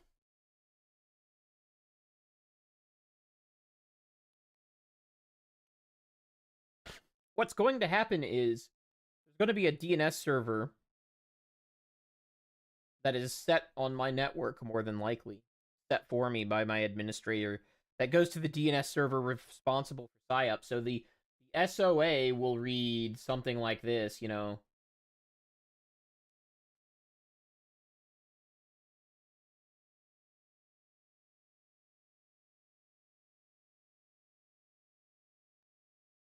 I flew too close to the sun. And, that last dot, that's important. Or it could even be SOA at, which is like here. That's advanced shit. Let's actually ignore that. Let's ignore that. Let's ignore that. And then it'll have a file, and for the name, it will only have PC1 because the rest of this is implied because this is the start of the authority. So anything in here is not going to have a dot whatever.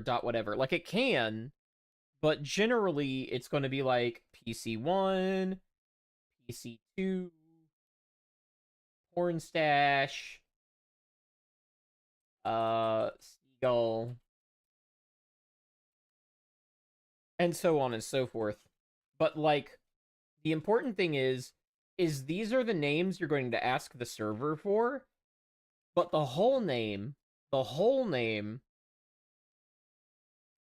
is what. Oh, hey Nero, what's going on? I actually wouldn't have noticed you dropped in unless waifu had mentioned it. I'm sure I would have later. I was asking for you earlier on because we celebrate Christmas here and not generic secular winter celebration like they do in school. But this is this name gets into a concept called fully qualified domain name.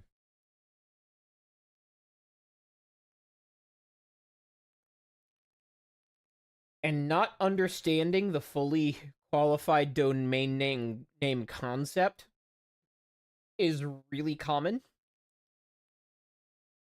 but it's very important when you're doing things in corpo land, because what some people will do in corpo land is they will, oh, not that one.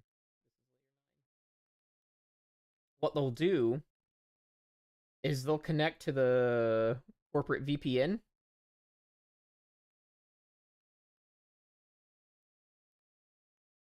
Then they'll try to use a service like RDP to get to their desktop. And then they'll tell RDP, hey, RDP, I would like to connect to my computer name. And they will not give it the FQDN. I guess RM didn't see that either. What did I not see? What did you do? Nero, what you've been missing is me and Plaus testing the supermod feature live. Because it doesn't do things that I would consider like basic ass reporting. Oh, that's probably because you're in mod view. I don't see warnings right away. Oh, there's the warning. I clicked the name. Yeah, it actually didn't. It does not notify me explicitly. It doesn't notify me explicitly if I'm not in mod view, which is not something the streamer is in by default, if you didn't know that. I actually have to activate mod view explicitly, and I forget exactly where. Like, I have a special URL I have to go to. It's a whole fucking mess.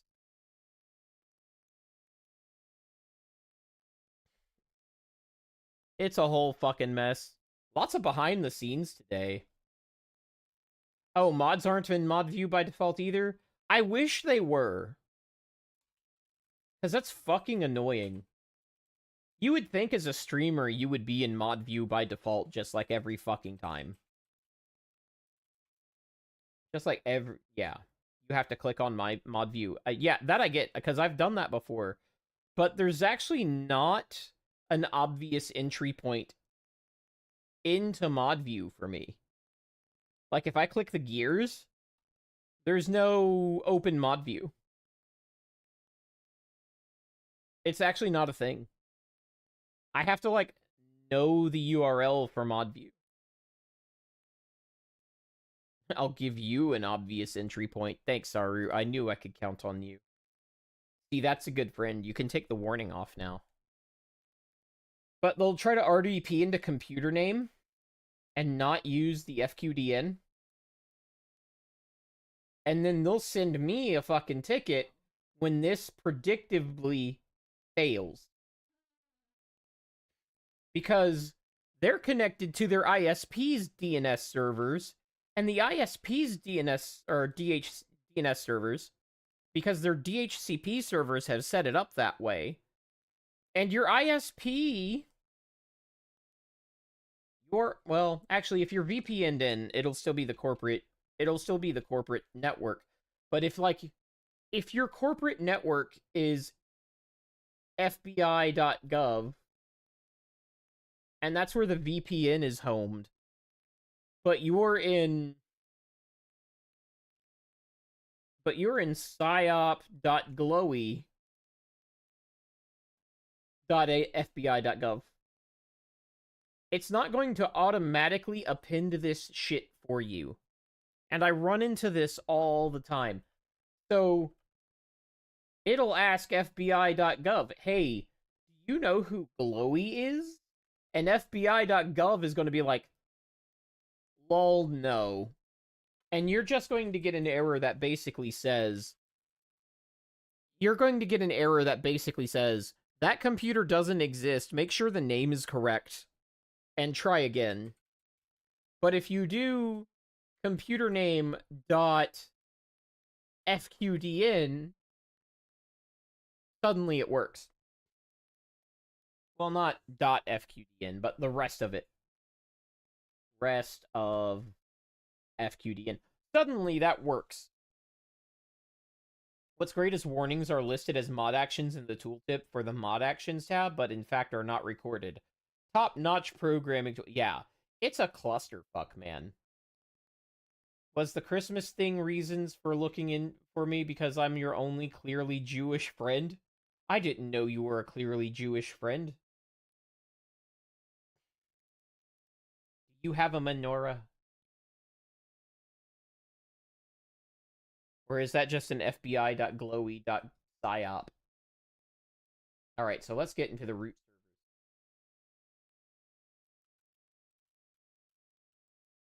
So let's say you have never in your life, because your computer actually caches this. The first time you get a return, alright, so I ask, who is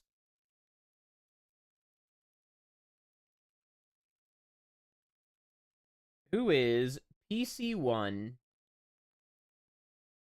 dot psyop dot glowy dot fbi.gov, and I get an answer. Oh, it's 192.168.1. Fuck you. My computer will cache this answer for a length of time equivalent to the record's time to live value. Essentially.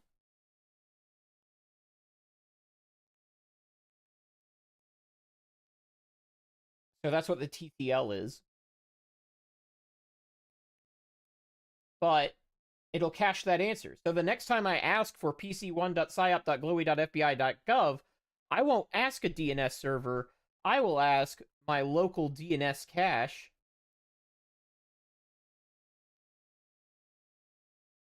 And use that. On that note, there's an attack called DNS cache poisoning.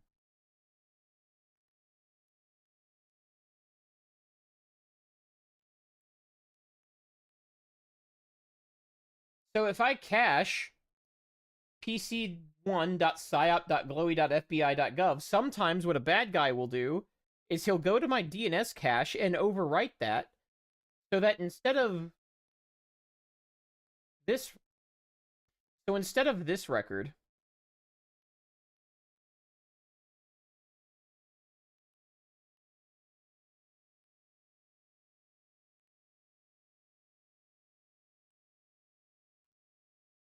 it'll be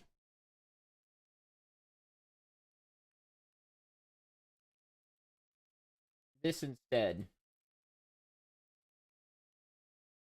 And then the next time I go to that site, it will take me to the malicious site, and I will download whatever payload was at that malicious site.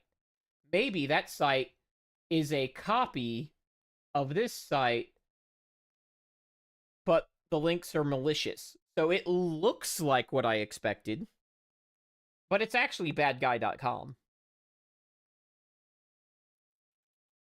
So when you're looking for the lesson here is when you're looking for malicious links,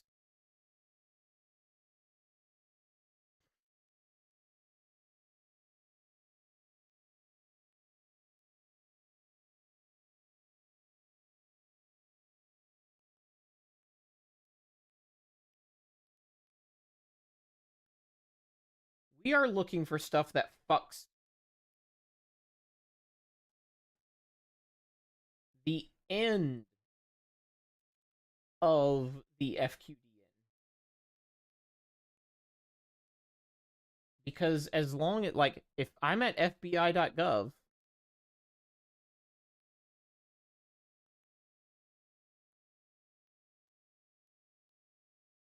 and the address ends there, I am in the authority. I'm in the authority for FBI.gov. For somebody to put a malicious server here, they would have to have access to the domain name servers of FBI.gov. What you're instead going to see is stuff like FBI.gov dot caught you .biz, because once I own caught you .biz, I can set up a DNS server for this, and it can have a computer that is FBI.gov. Obviously, these are generally going to be like nonsense words and as short as possible. What do you mean? That's an O. Or do you mean when I do this? I do both. I do both. Have I been starting it all from the bottom today? Am I exhibiting bottom behavior? What? I'm just doing this. And then that. And then one of these. And then one of those. Bottom O. Top O. You started from the bottom, now you're here. Anyway, so a malicious link is going to have stuff appended to the end. So if I was going to somebody's Zoom meeting, those tend to end in zoom.us.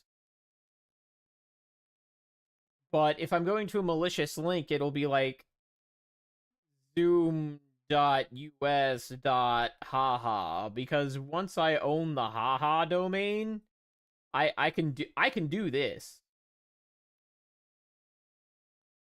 Whatever is in your start of authority can be named whatever the fuck you want.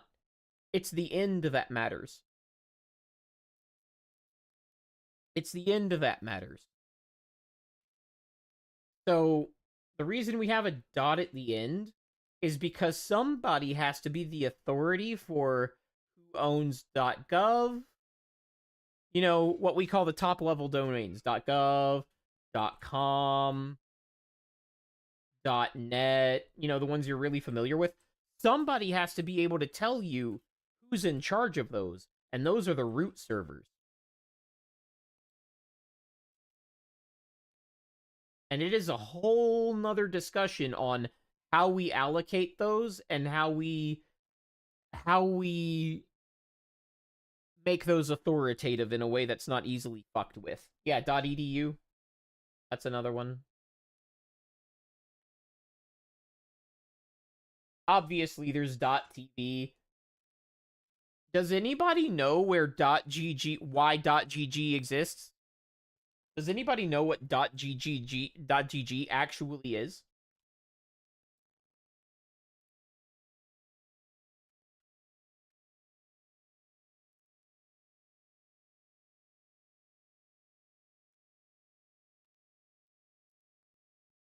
Goo. It is not goo girl cock noodle. Okay, so .gg is actually a country code. So like Saru kind of got it half right, and I think that was a joke. Or maybe the stream delay made it look like that. But like you'll have .us and you'll have .ca. I forget what Germany's is, but who cares? And then you'll have like .uk. Yeah. .gg is actually just a country code, but because it's meme worthy, we've started using it for like a bunch of shit. Well, okay, .de makes sense. .de makes sense. No, it's not Denmark. Read the chat. Waifu's like, that's Denmark, right?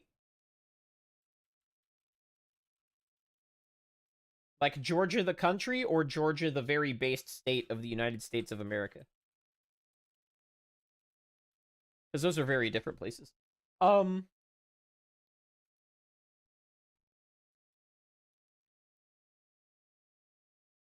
.gg is Guernsey. It's like one of those new countries no one cares about.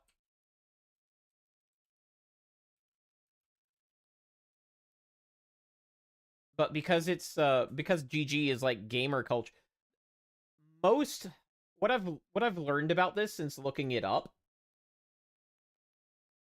is that a lot of the GDP of this Guernsey company is actually in domain registrations for that country code. New countries get made? Interesting. Yeah, every time we need oil, new countries get made. I didn't know if you knew that, but like every time we need some sort of contested resources, new countries just magically appear. I'm sure it has nothing to do with US aid.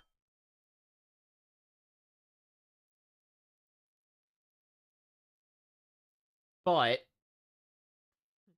yippee! Hooray, oil. But the point is, they're trying to raise the prices for registering GG domains. .fr is another fake country? Absolutely. That's not real. Don't get scammed by going to a country that ends in .fr. For legal reasons, that is a joke. But yeah. When you're looking for suspicious links, look at the end of the link. Like when you're getting suspicious emails and stuff. Because what it'll do is it'll abuse character limits. So, let's say your email Let me put this on a different. I'm going through a lot of these today. Let's say your email client has a from line that is limited by default to like 20 characters.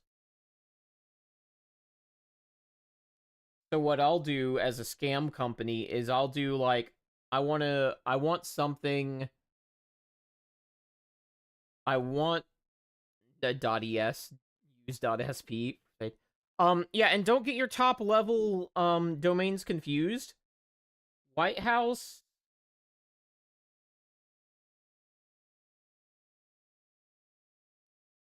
.gov.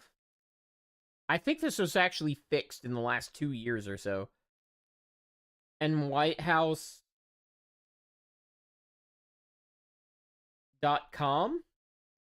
are completely different websites. Do not visit that one. That's a no-no. WhiteHouse.gov is where you want to go for the White House of the United States of America. I suppose you could visit White House. I think recently, like in the last couple of years, this finally redirects to that, but I can't swear to that, and I can't suggest that you check. But like, if the email client's from line is like a default max of 20 characters on like your notification cards, what they'll be like is okay, so I want to make this look like a legitimate .com for Best Buy. Okay, I want to make this look legitimate. So what I'll do is I'll have .scam domain or whatever, but I want that to appear cut off from this by the character limit. So I'll just add shit to the front, like credit cards, and I know that exceeds 20, but like bear with me.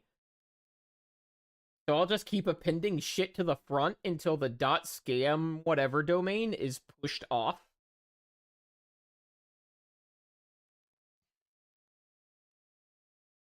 I just love how default .com sites go to US DNS without being told, yeah, that's more root server shenanigan stuff.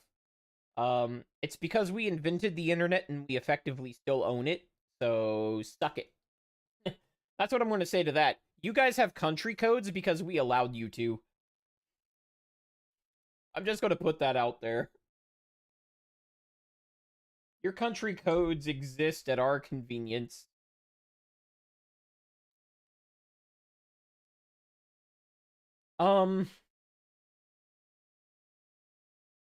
So this is how a suspicious link will be. I'm pretty sure .com is a real thing, Noodle. Like, I know that's a joke, but I'm pretty sure .com exists.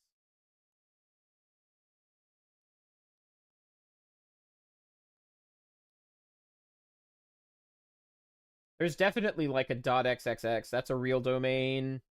There's all sorts of stuff like that, but like there's a whole lot of top level domains. There's more than you would think there are. Like I could actually go to register a domain. No, it's not widespread. It's not widespread, but let me check if it's actually a thing. So what I can do is I can go to a domain registrar. Like GoDaddy or something. Register domain name. Squarespace will do it as well. Yeah, buy domain names. Start your search here. Fappy.com.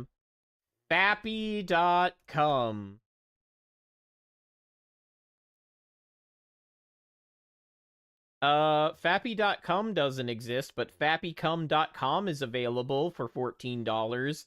And fappycum.net is also available for $14. Like, it's that easy to look these up.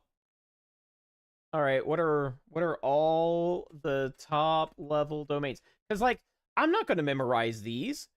Nobody else is either. But like, once you know what question to ask, like most people don't know what a top level uh and Google says .com is related to a handshake protocol. That is cinema. That is cinema. But once you know the question to ask, like not everybody knows what a top level domain is. So once you know what that is, you can know to look for it. So we've got obviously we've got the .gg. So like the cheapest registration right now on .gg is $49.67. Um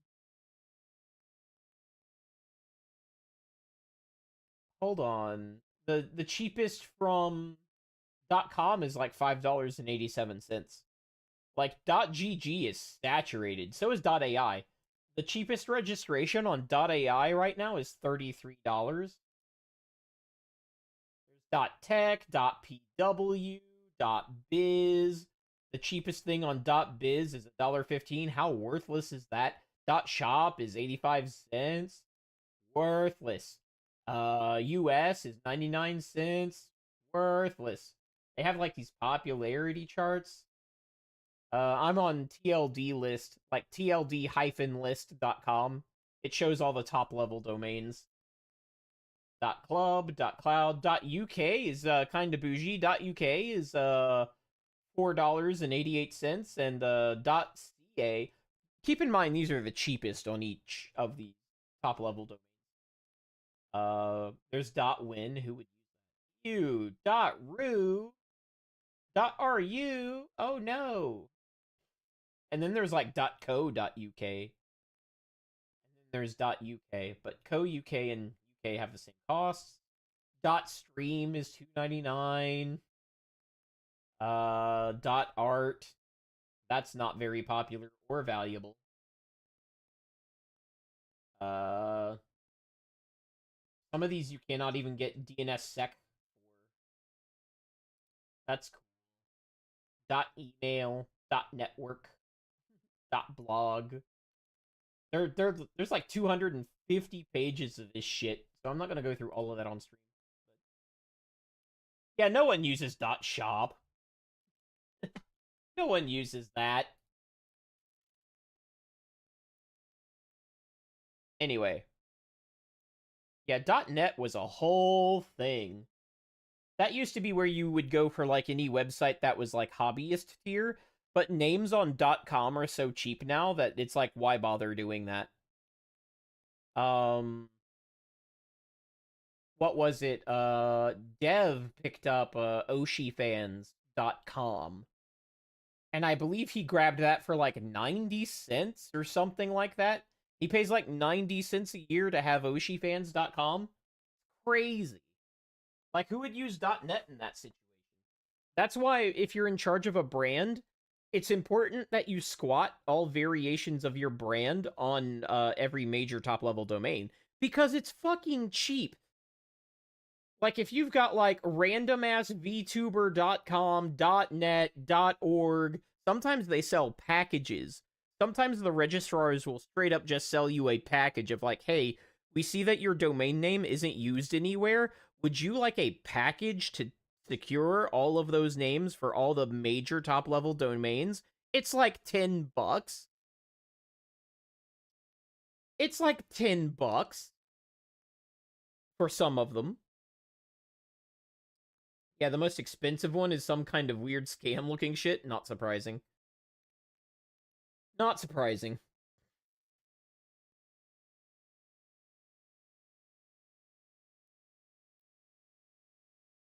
Yeah. So I think I've exhausted that. I think everybody here has at least learned something about DNS. I would hope. And if not, you are very educated in .org. Wow, .fun is 93 cents. Woohoo!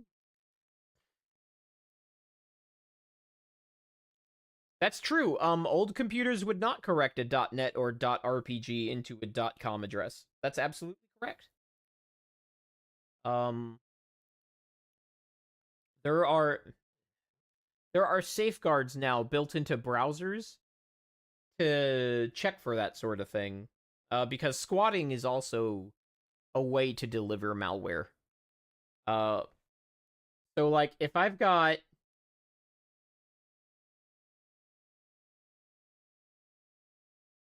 consume.gooner, and that's a legitimate site, somebody might also register a website on the Gooner domain if I've got a lot of traffic, and they might register like consume or what's close to the E key, R. They might register consumer just for the typo. And if I typo that name, I'm going to go to their website instead of the one that I meant to go to. And then they're going to have a fake website there, hopefully to get me to click on something and deliver a payload. Or to give me or I won't notice it's the fake site and I'll log into it. Yeah, or com soon. Yeah, that's a good one. Com soon. So I might not even visually identify that that's fake at first. And then they'll have a copy of the website, at least visually, and they'll ask me to log in, and then I'll give them my credentials, and now they have my credentials for consume.gooner. And then what they'll do after they get my credentials is they'll use those credentials to forward me there and log me in so that I don't know what happened.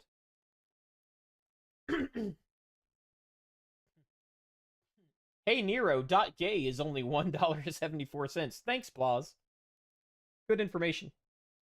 So this is also an attack that can be done. And the reason I'm going over this is because one of the biggest problems, not just in the streamerverse, but it's something that happens in the streamerverse a lot, is people are still clicking dumb shit. They're still clicking suspicious links. And part of that is, they're busy and they're stressed and they have a lapse in judgment. Like, Linus at Linus Tech Tips had that happen. And, you don't have to be a complete dumbass to fall for these. You just have to be under pressure. But there's also a component that people don't even know what a suspicious link looks like. And so when somebody tells them to watch out for suspicious links, they'll just go like, okay, well, I guess what they mean is that I should intuit what isn't suspicious. And they don't know that there's actually a method for this. They'll just be like, oh, obviously they mean that I should intuit whether or not it's suspicious. And there's no actual rubric to determine that.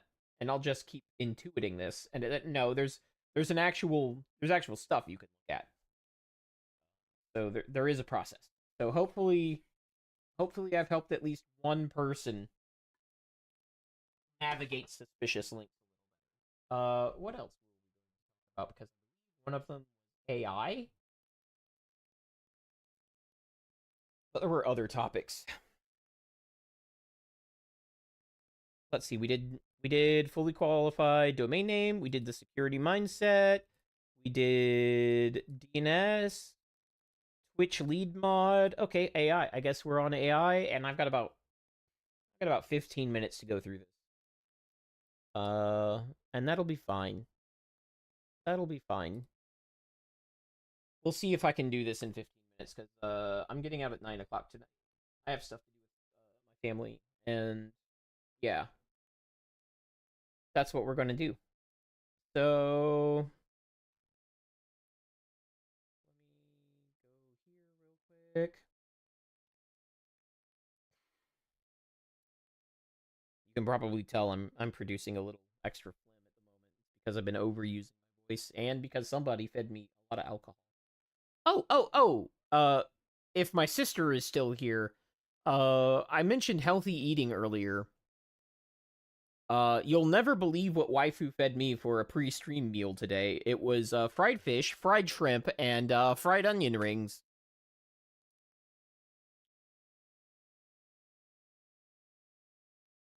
I think she's trying to pump me up for Christmas dinner. Let's see. Where was I? Okay, AI.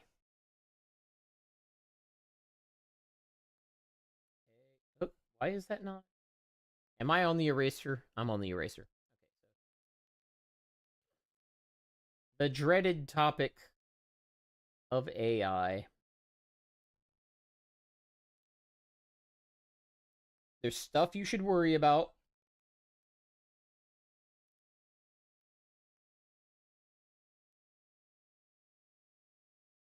But there's also stuff you shouldn't.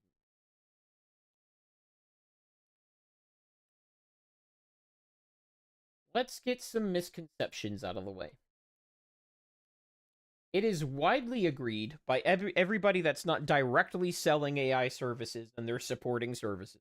It is widely agreed by basically every tech bro out there, myself included, that AI is currently in an unsustainable bubble and is going to pop. And maybe even very soon. Okay, so we're in a bubble. Or AI is in a bubble, so I should draw the circle around AI. AI is in a bubble. A bubbly bubble. And that bubble's gonna pop. Okay? That bubble's gonna pop. The problem is, I see people treating this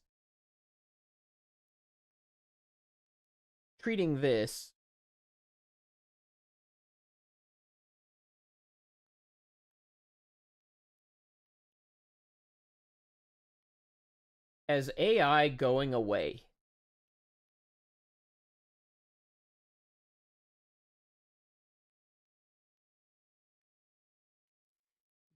I know the top isn't connected.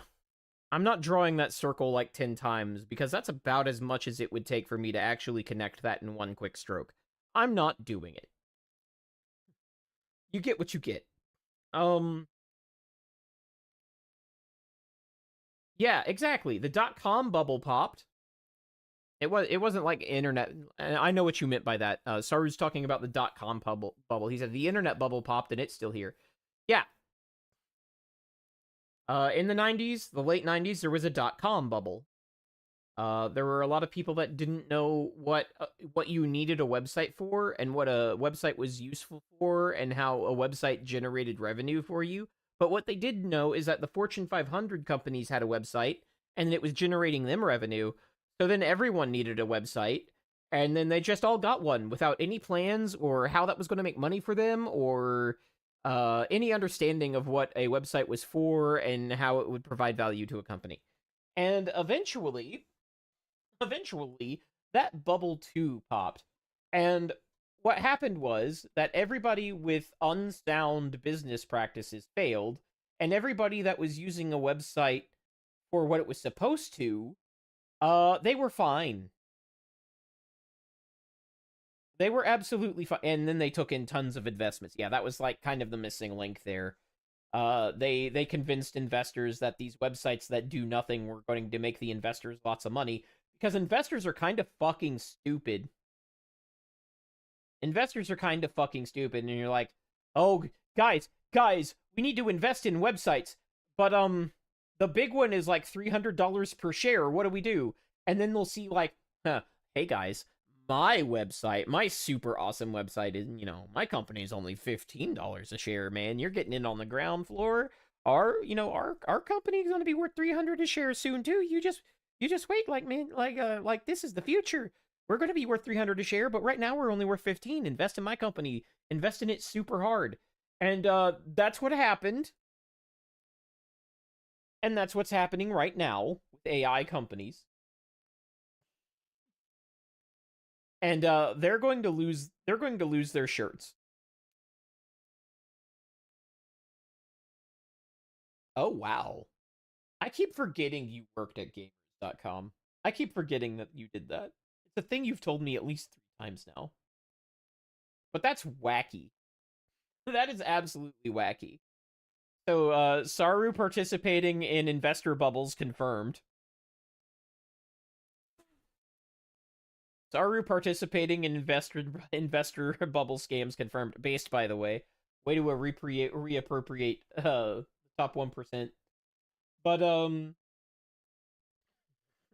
That's how you actually seize the means of production, chat. Is what you do is you find whatever bubble we're currently in, and you operate a fleecing service for the investor class based on that bubble. So like tech startups, nobody noticed the tech startup bubble burst because the AI bubble was right there to pick that right back up. But the tech startup bubble actually burst already, but AI is completely covering that up.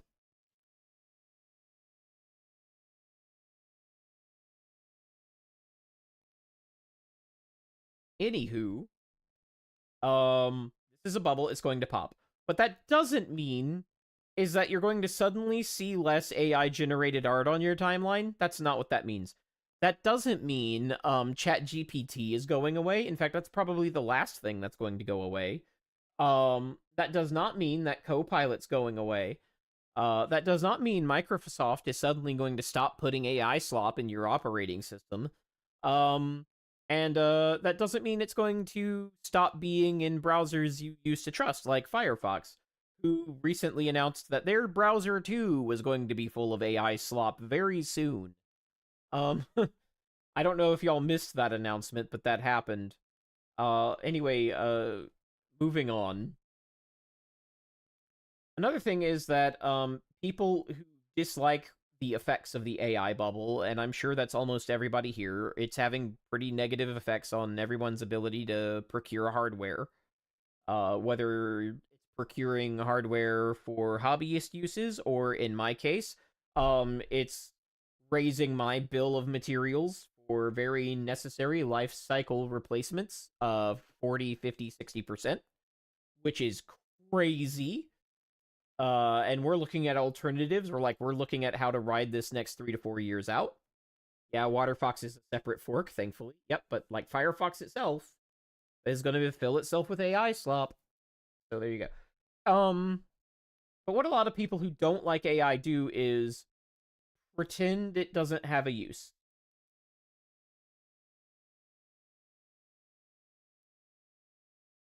Pretend it's useless. AI is, it's not even AI. AI is the marketing term for large language models. But I'm going to call it AI because everybody else does, okay? I'm not fighting that fight. Why don't you just make your own hardware, DXD? Yeah, right? I should be so lucky. AI is not useless. AI is very good at a few things. Pattern recognition. No.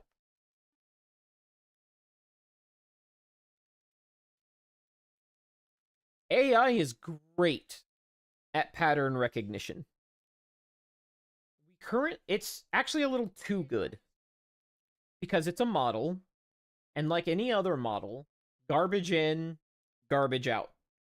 So one of the things AI will do is if you ask AI to evaluate something and you don't explicitly tell it not to, the AI is going to gas you up. Because AI suffers from AI has a bias towards being your sycophant. And the reason that is because once you actually look at all the training data from real conversations, you'll find that humans have a bias towards being pleasant and sycophantic, and especially in public. So it's not that the AI is wrong, it's that the AI learned from us a little too well. So the AI saw, like, well, the best human language is sycophantic human language, so I'm going to do that too. And it's not that that wasn't in the data. The whole problem is that that was in the data. Grr, dumb humans. Well, I mean, that's what it's down to. That is what it's down to. Um, it learned exactly what we told it to learn. Because if you remember, one of the problems with early LLMs, especially early chatbot LLMs, is that their speech was very formal.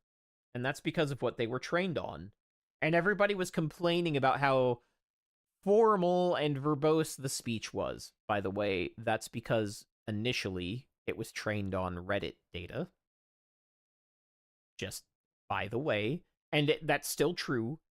Like 66% of LLM training data, and this is why Reddit made their API paid, is because AI ingestion was becoming an actual real unsustainable cost on the API servers.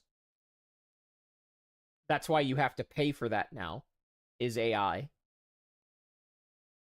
LLMs were biased towards ingesting Reddit data. Now, it's not accurate.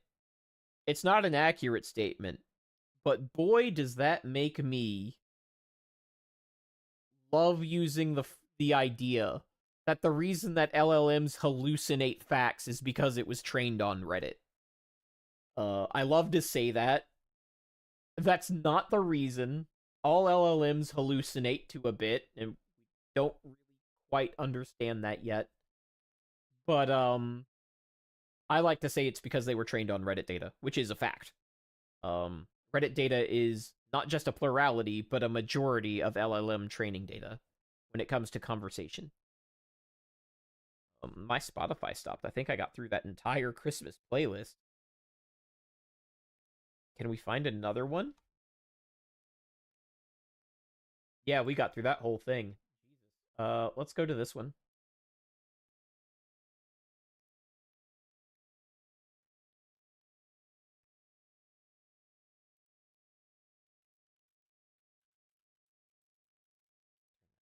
Okay. So people pretend it's useless. It's not. It's good at pattern recognition. It's good for doing rote tasks.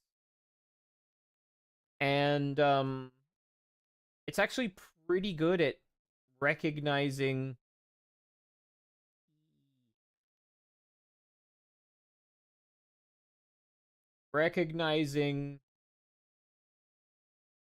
iconography, which includes alphabets. People are not mad at flock cameras because flock cameras don't work. That's not the reason they're mad at flock cameras. The reason they're mad at flock cameras is because they work very, very, very well. And people doing crimes are actually getting caught. Have there been false positives? Yes. But that's not really why people are mad about it. People are mad about it because it works. And that scares them. Whether that fear you believe is founded or worry-wartish, that is up to you. But no one would be mad if it was obviously useless.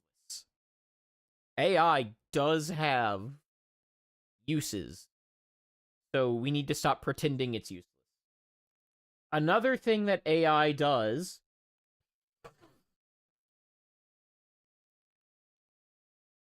is raise barriers to entry.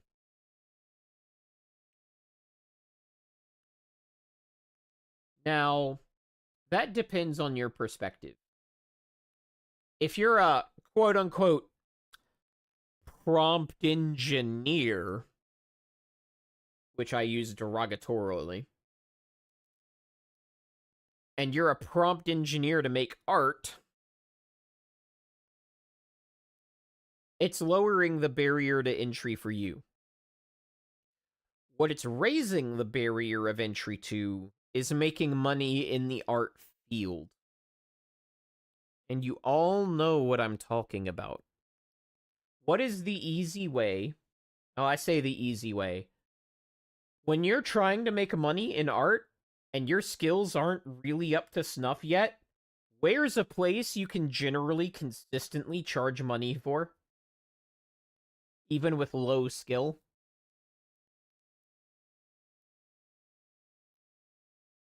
It's bespoke pornography. Especially in niches like furries. Furries will pay for very low... Yep, Nero said it. Furries will pay for very low skill art because skilled artists rarely want to be associated with that content. What does AI do to that dynamic?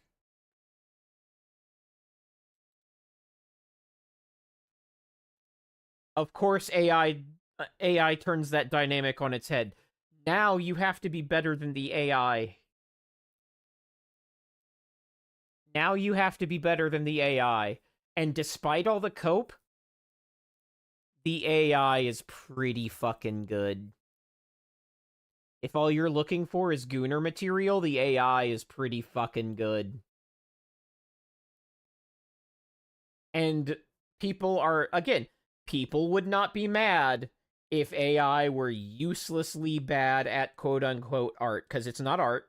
What AI does is not art. Just straight up. But it's good enough at producing images. If yeah, I know Plaus, but there actually is a difference. We got 50 seconds to the ad break. I guess I'm running one more before I close the subject. I'm running one more before I close the subject. But when I close the subject, we're done. I'm not doing a Q&A section today. When I close this subject, we're done. I will see you guys in a few minutes.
Chat, are you the snowman?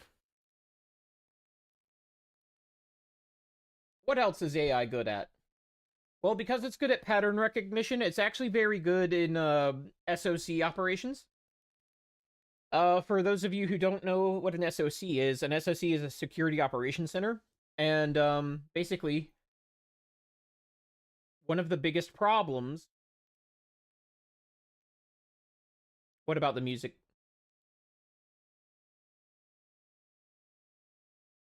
I turned the music down. Do I need to turn it down more? What's going on? Oh, is it good at music? Well, artists are complaining about it, so it must be good enough. Yeah, music is just patterns for, yeah, like, I'm not sure how I feel about the music personally, but it's good enough that real artists are complaining, so it must have met the useful threshold. Um, Country Girls Make Do is fucking hilarious. I don't know who prompted that, but kudos. Um, really, all of the raunchy country music that we basically like the raunchy country parody music that we used to have back in the 80s. There was an artist named David Allan Coe, very cancelable on Twitter kind of artist. And we used to have music like that, and then it was basically forbidden to have that ever again after David Allan Coe. But now AI can do it without getting canceled. So that's what AI is doing. So AI is having the forbidden thoughts. Some people are having issues with that. Yeah, the Mizkif meme songs are all AI made, yeah. Um it's funny, AI seems to be in the stage where it's the funniest thing out there. Because I guess musicians right now have lost their sense of humor. Because it's just memesters telling the AI to make songs about stuff that's actually funny. Gucci Marks admits he completely uses AI for the video. Yeah, yeah, yeah. And disclosure is an important thing. But back to the SOC. The SOC is a security operations center, and one of the problems with SOC. Do I have 20 minutes left in me? Why? Why? Um, why? What's going on, Nero? I might, because I'm getting into SOC operations.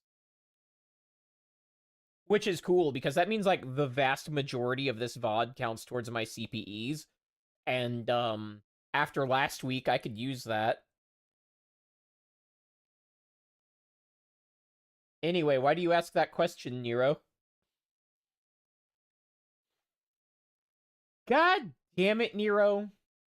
First of all, no. I probably will be gone after, or not after, before 20 minutes.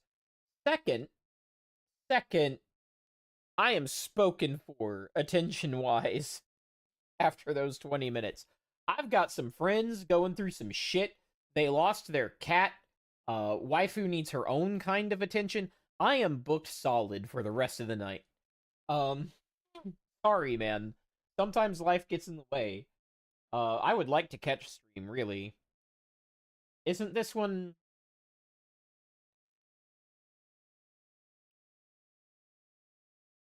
Yeah, I'm assuming he meant raid. Yeah, probably. But, like, we're running out of milk, none left for cereal. That's true.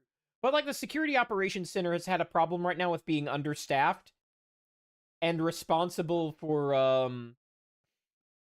Well, then I don't know, Nero. Were you trying not to conflict or something? I don't know. What I'm telling you is, like, I'm already running over, and, I'm already running over. Anywho, pouring through logs and making sense of logs at the scale that an SOC needs to do it is a problem.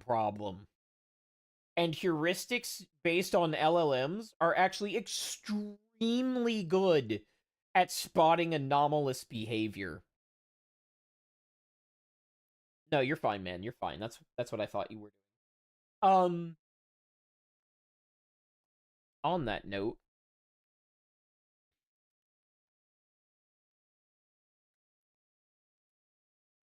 on that note, after my stream, after my stream, there's a lovely little streamer named Serial Nero. We call him Serial. He's got his stream going shortly after mine, and you should go check him out and give him a follow if you're not following him already. Um, eat my dick. I just did. I guzzled your. I don't want the suggestive language. I don't want the suggestive tag. I don't want the suggestive tag. I don't want the suggestive tag. AI is actually very, very good at enhancing SOC operations. It just is. When I was going to the conference, actually, there was a company that was like, our heuristics are as good or better than AI, but it doesn't use AI. It's just good old-fashioned, well-tuned heuristics. And they showed up to the AI conference with that pitch, and I wish I remembered which company that was, because it was a fucking Chad move. It was absolutely a Chad move. Those people were saying it with their chest.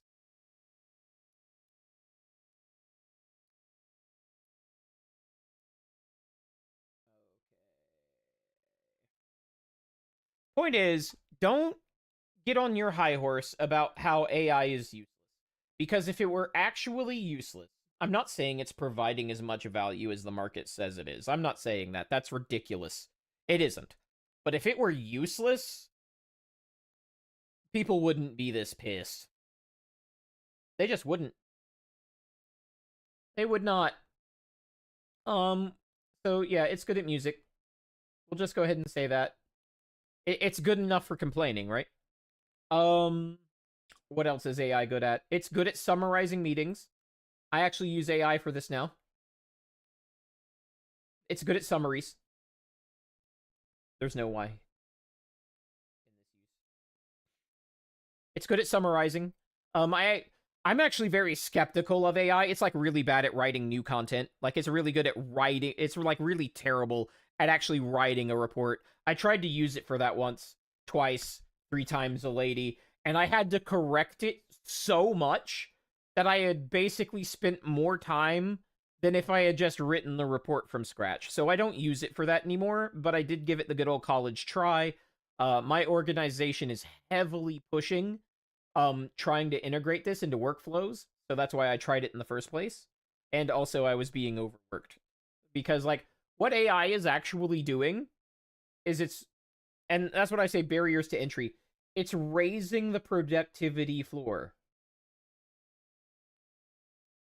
If you're not using AI right now for the tasks that it is good at, you are behind.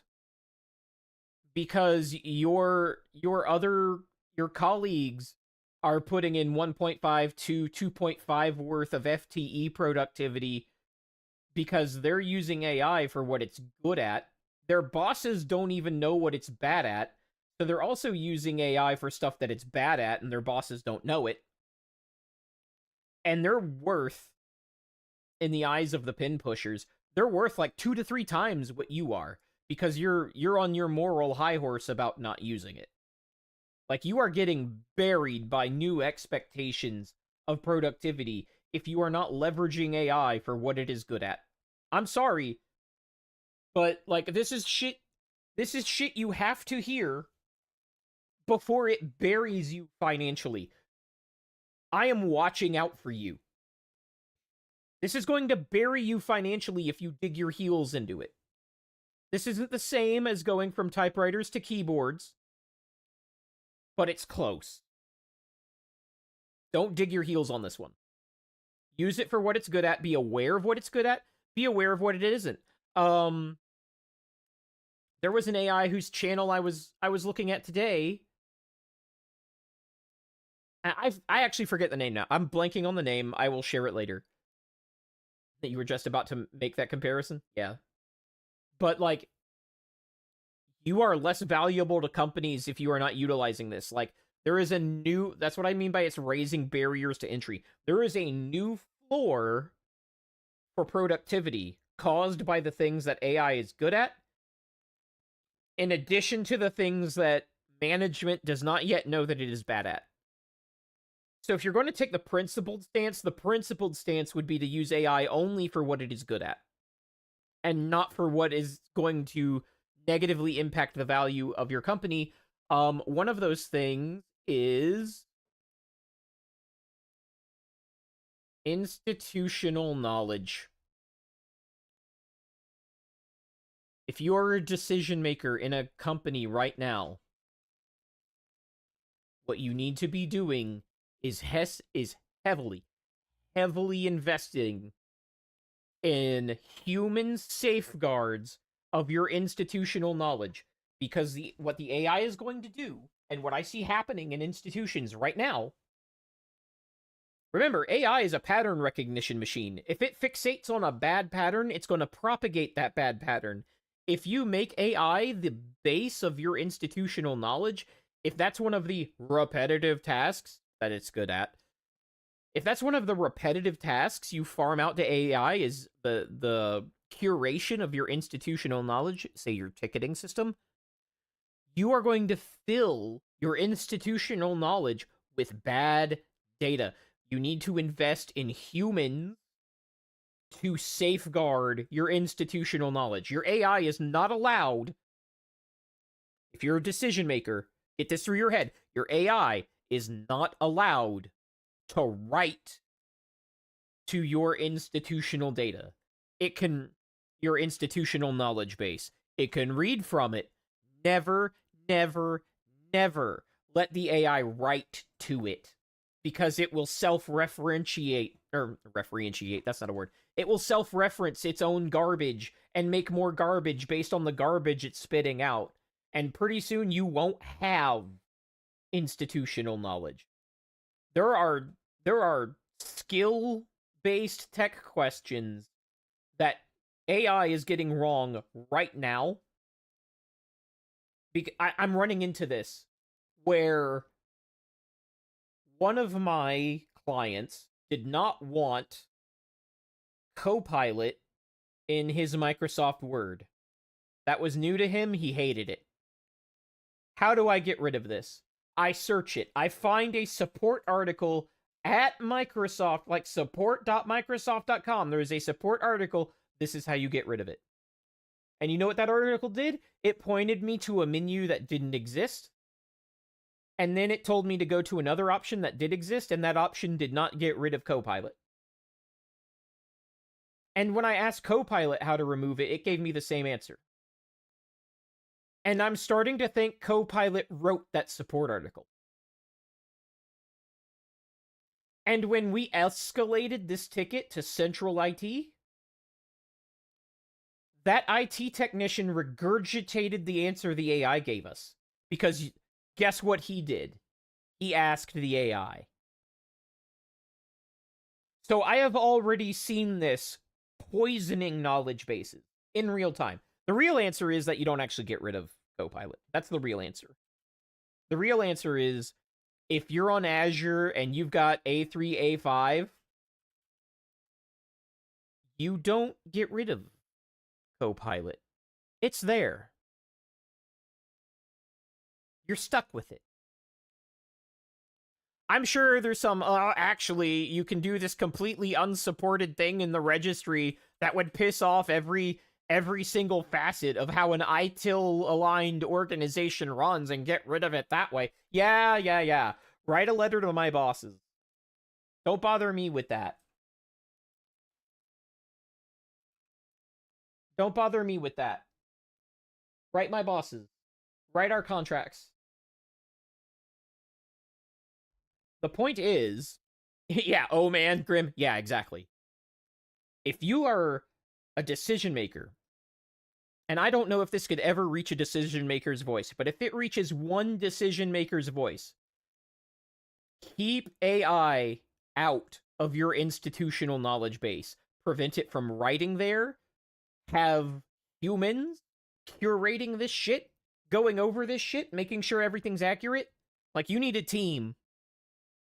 You need a team dedicated to preserving your institutional knowledge, because I guarantee you, in 10 years, you will be ahead of every single organization that didn't. because they literally won't know anything. Their AI will have circled around enough at that point that they literally will not have institutional knowledge, which sucks in a world where employee loyalty is not valued.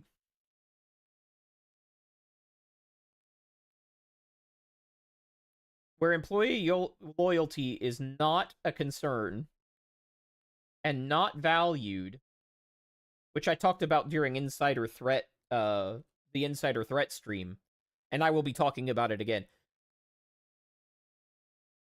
So let me change this. AI in charge of institutional knowledge. You add the idea that employee loyalty is no longer a concern. What do you think that's a recipe for? That's a recipe for knowing nothing. And this is exactly where the industry is not just headed, but where it largely already is. So if this reaches any decision makers, get ahead of this. You will smell like fucking roses in a few years. I guarantee it. Why is there a chicken walking across RM's screen? I didn't see that. What the fuck are you talking about? How about AI in charge of YouTube moderation? That is a great example, Kaviri, and I brought that up directly to Nero in DMs earlier today, I believe. No, wait, I brought it up to you in... Oh, chicken scratch writing. Ha ha ha. No, I brought that up to you in chat. Like, I think I also brought it up to my direct report. Like, I've been on a tear about this all day. Sorry. But yeah, YouTube moderation is a great example of what happens when humans are not in charge. And the AI is just in charge of itself.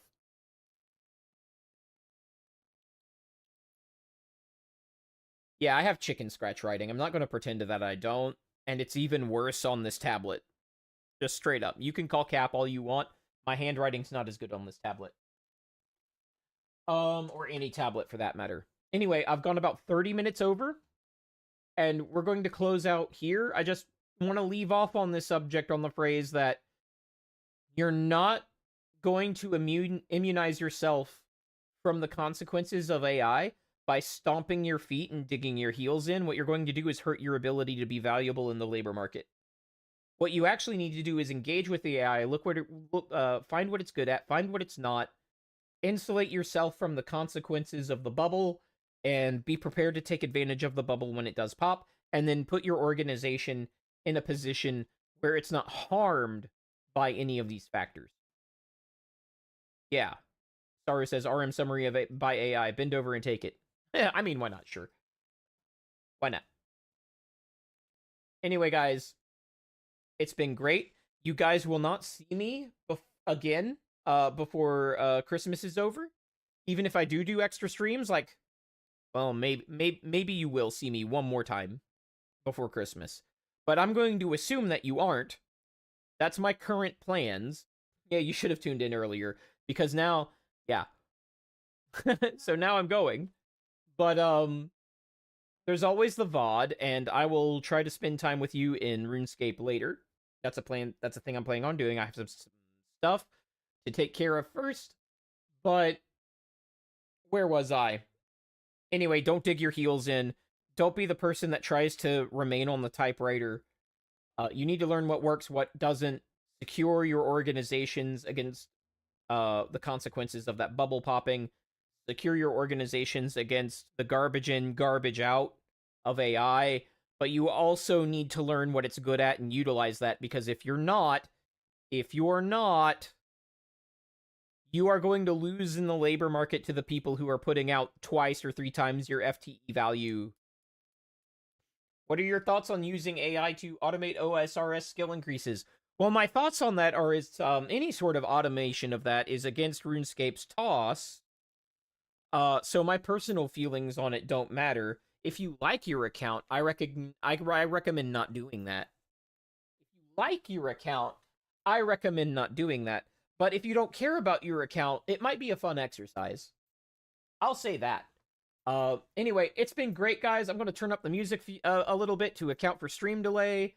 And I'll leave it at that for a little bit. Have a great night. Merry Christmas and a Happy New Year.